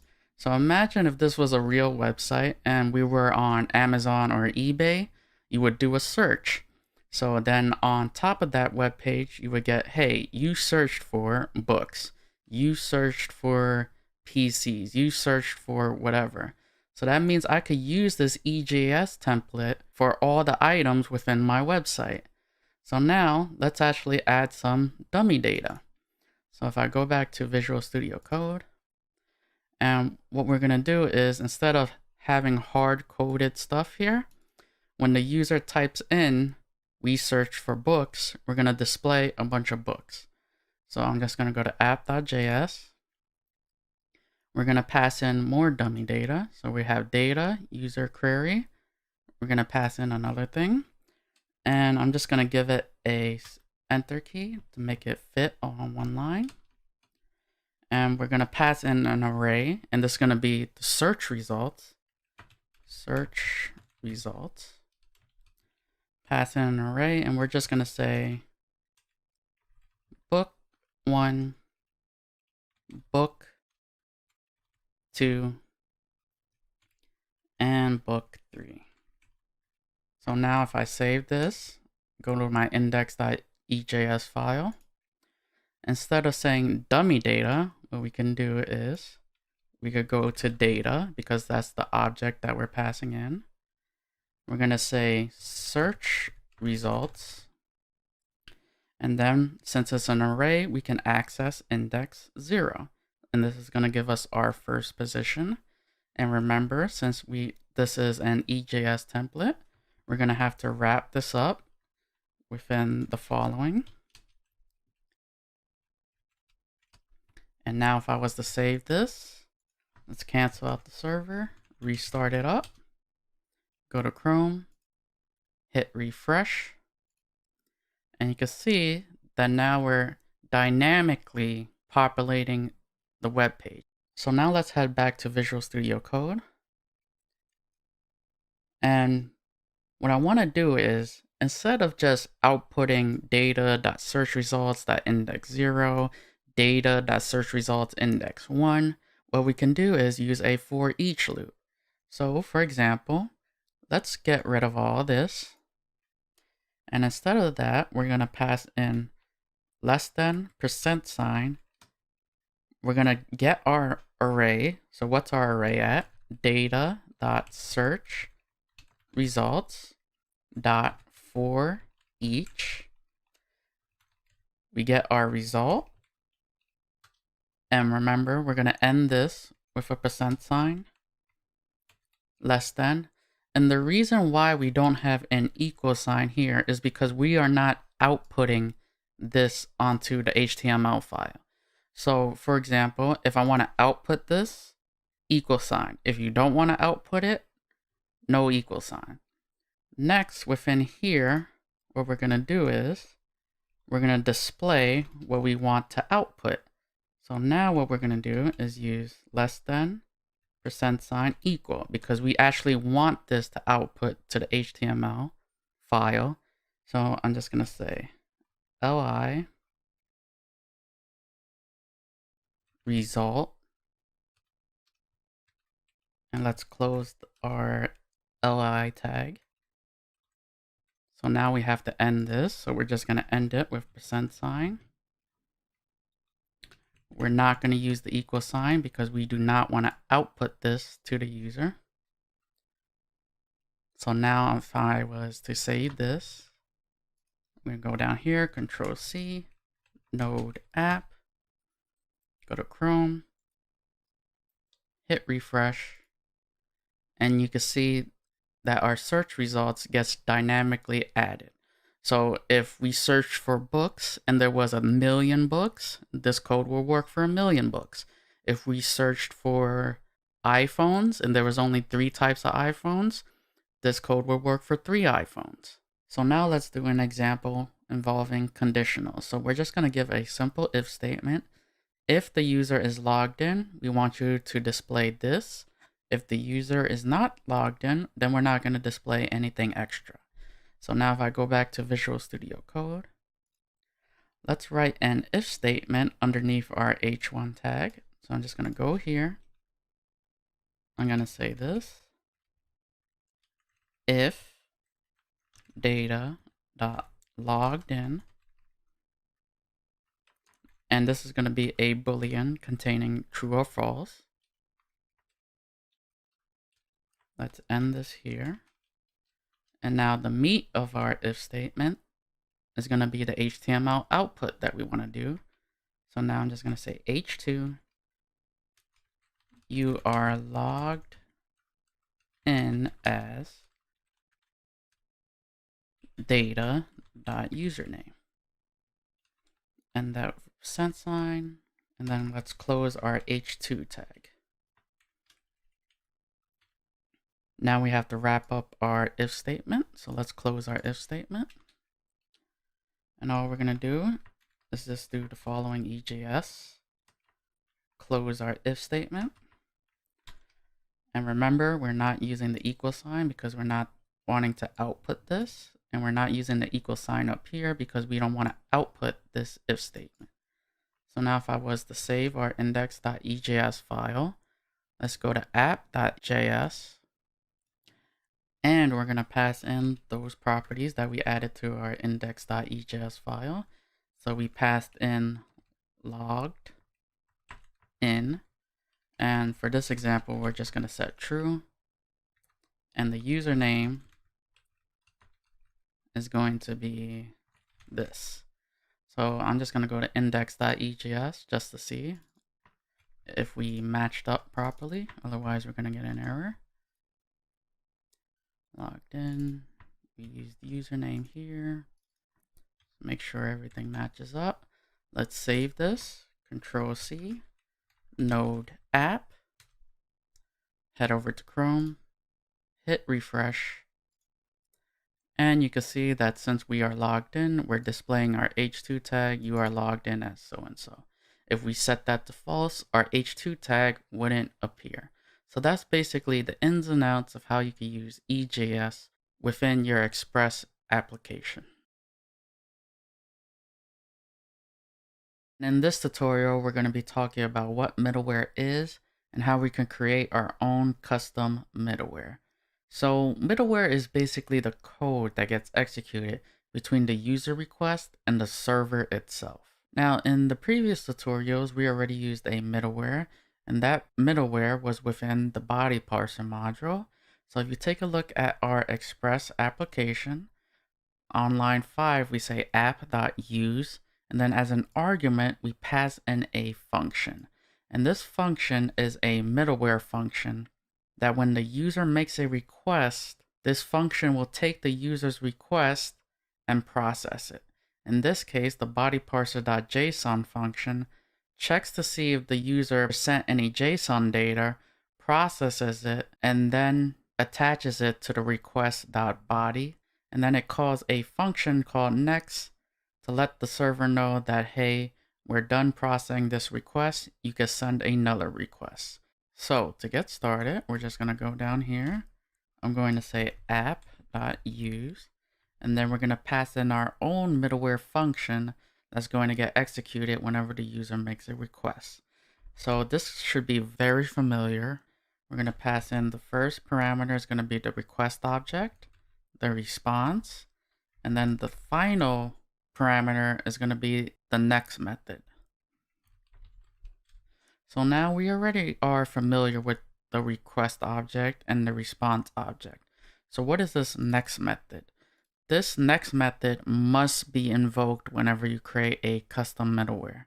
So what the next method is responsible for is to let Express know that, hey, I'm finished processing this request. If you do not call the next method, what's going to end up happening is you're going to time out the server, because it has no idea whether or not you're finished processing the request or not. So right now, I'm just going to say next, and we're just going to call it. And to make things a little bit more interesting, let's actually go up here, and I am going to print out the request.url and the request.method. So now if I was to save this, let's actually restart the server. So I'm just going to hit Control C, Node app. I'm going to go to Chrome. I'm going to hit refresh. Now, when I hit refresh, what I did was make a GET request to the server. So let's actually take a look at Visual Studio Code to see what happened. And you can see that our middleware is running. So we made a request. It gives us the URL. It gives us the method of the request. So we made a GET request when we hit refresh. And then we said next, which let Express know that, hey, he's done processing this. And then it got to this point where we just sent res.send middleware onto the user. So that's why you see that we got this. Now let's change this up. So instead of saying / because we got a get route there, let's just make something up. Now if I hit enter, you can see cannot get whatever this route is, but that's okay because we're not interested in that. We're only interested in the middleware for this tutorial. And you can see once again that our middleware is running fine. So whenever there's a request made from the user, this middleware function is going to get executed. And you can see that our route was printed out and the type of request was also printed out onto the console. Now, this is all fine and dandy, but as we have it right now, whenever we use app.use and we have our middleware, any user request is going to get processed by this middleware. Let's say that I only want this middleware to execute when a certain route gets requested. So right here, I'm just going to go here and I'm just going to say example. And this is going to be our route. And now, whenever we call this example route, it could be any type of request. It could be a get request, post request, put, delete, doesn't matter. This middleware is going to execute. But if it doesn't match this example route, then it's not going to execute. So let's save this. And I'm just going to hit Control-C, Node app, start this up again. And now I'm just going to hit refresh. Go back to Visual Studio Code. And you can see that our middleware is not executing. But if I go up here, type example, go back to Visual Studio Code, and you can see that our middleware is executing just fine. And the last thing that you should note that middleware functions can do is modify the request object and the response object. So going back to our body parser example, it parses the user's request and searches for JSON and then attaches it to the request.body. So to give a trivial example, I can say take the user's request and I can add a property called banana. And I could assign it the value of banana. And for the sake of simplicity, since we already have this route here, we're just going to get rid of all this. And within our get route, we're just going to say console.log request.banana. So let's end that with a semicolon. Let's double check everything. And this looks good. So I'm just going to save this. And we're going to restart the server, Node app. We're going to go to Chrome. And we're going to hit our root. And there we go. If we go back to Visual Studio Code, you can see what's going on here. We made a request to the server. The server did some processing, the same thing that body parser did, and then adds to the request object. In this case, we just added banana, gave it a value of banana. And then here, when we got the request from our get route, you can see that we get the output of banana.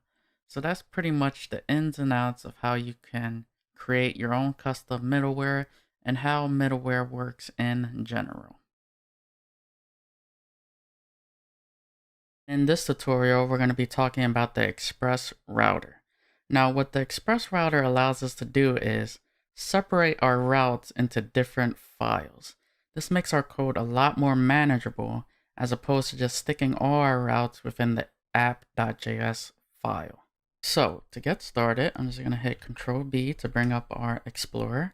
I'm going to create a new folder to store all our routes. So I'm just going to right click here, new folder.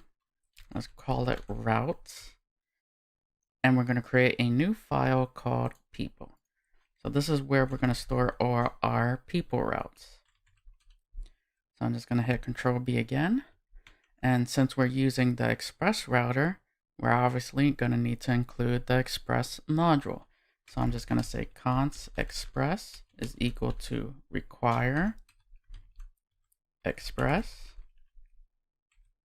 Next, we're going to call it express.router, which is a method that's going to return to us an instance of the router. So we're just going to save that within a variable. So I'm just going to say const route is equal to express.router. So now that we have our router instance, what we can do is set up our route. So we already know how to do that. So I could say route.get, and we're just going to give it the path, and we're going to give it the callback.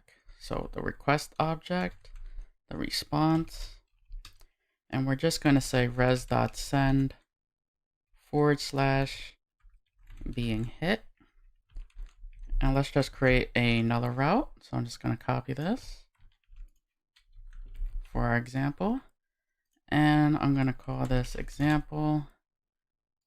And let's say example being hit. Now we're not done yet. So right now we have this route here. But how do we expose this route so that our app.js file can access it? Well, in order to do that, we're going to have to use module.exports.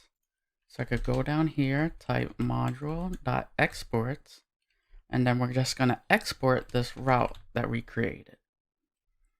So now I'm going to save this. We're going to head back to our app.js file. And now down here, we're going to have to actually require the people route.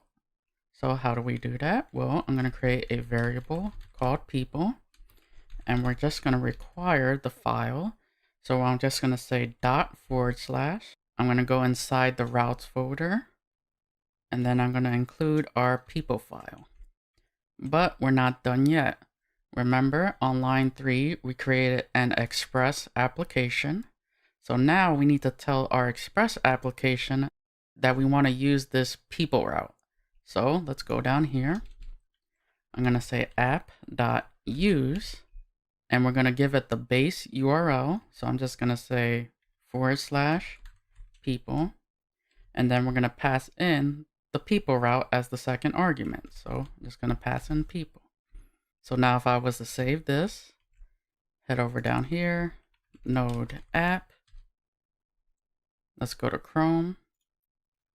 I'm going to type localhost port 3000. And that's because we do not have a base URL. Remember, we gave it people. So this is our base URL for this people's route. So right now, this / would be accessed if I just typed people at the end of localhost. So I'm just going to add that people. And now you can see our / is being hit. And if I add another / and do example, you can see our example route is being hit. So now what happens if you want to add middleware to these routes? So I'm just going to go back to Visual Studio Code. We're going to go to our people route. And within here, I could say route.use and then pass in our function, our middleware function that we want to execute. So I could pass in my request object, my res, and next. And now I'm just going to say console.log middleware being used. Now when I use route.use, all request is going to go through this middleware. So remember to always call next if you're ever creating your own custom middleware.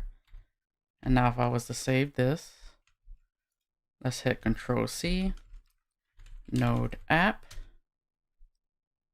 We're going to go to Chrome, hit refresh, and you can see that our middleware is being used here. Now this middleware is only going to be used within our people route. If we had another route here, let's say instead of people, we had an animal route, this middleware is obviously not going to get executed because this middleware is only specified to work with our people route. So that's pretty much the ins and outs of how you can use the Express router to actually separate your routes from the app.js file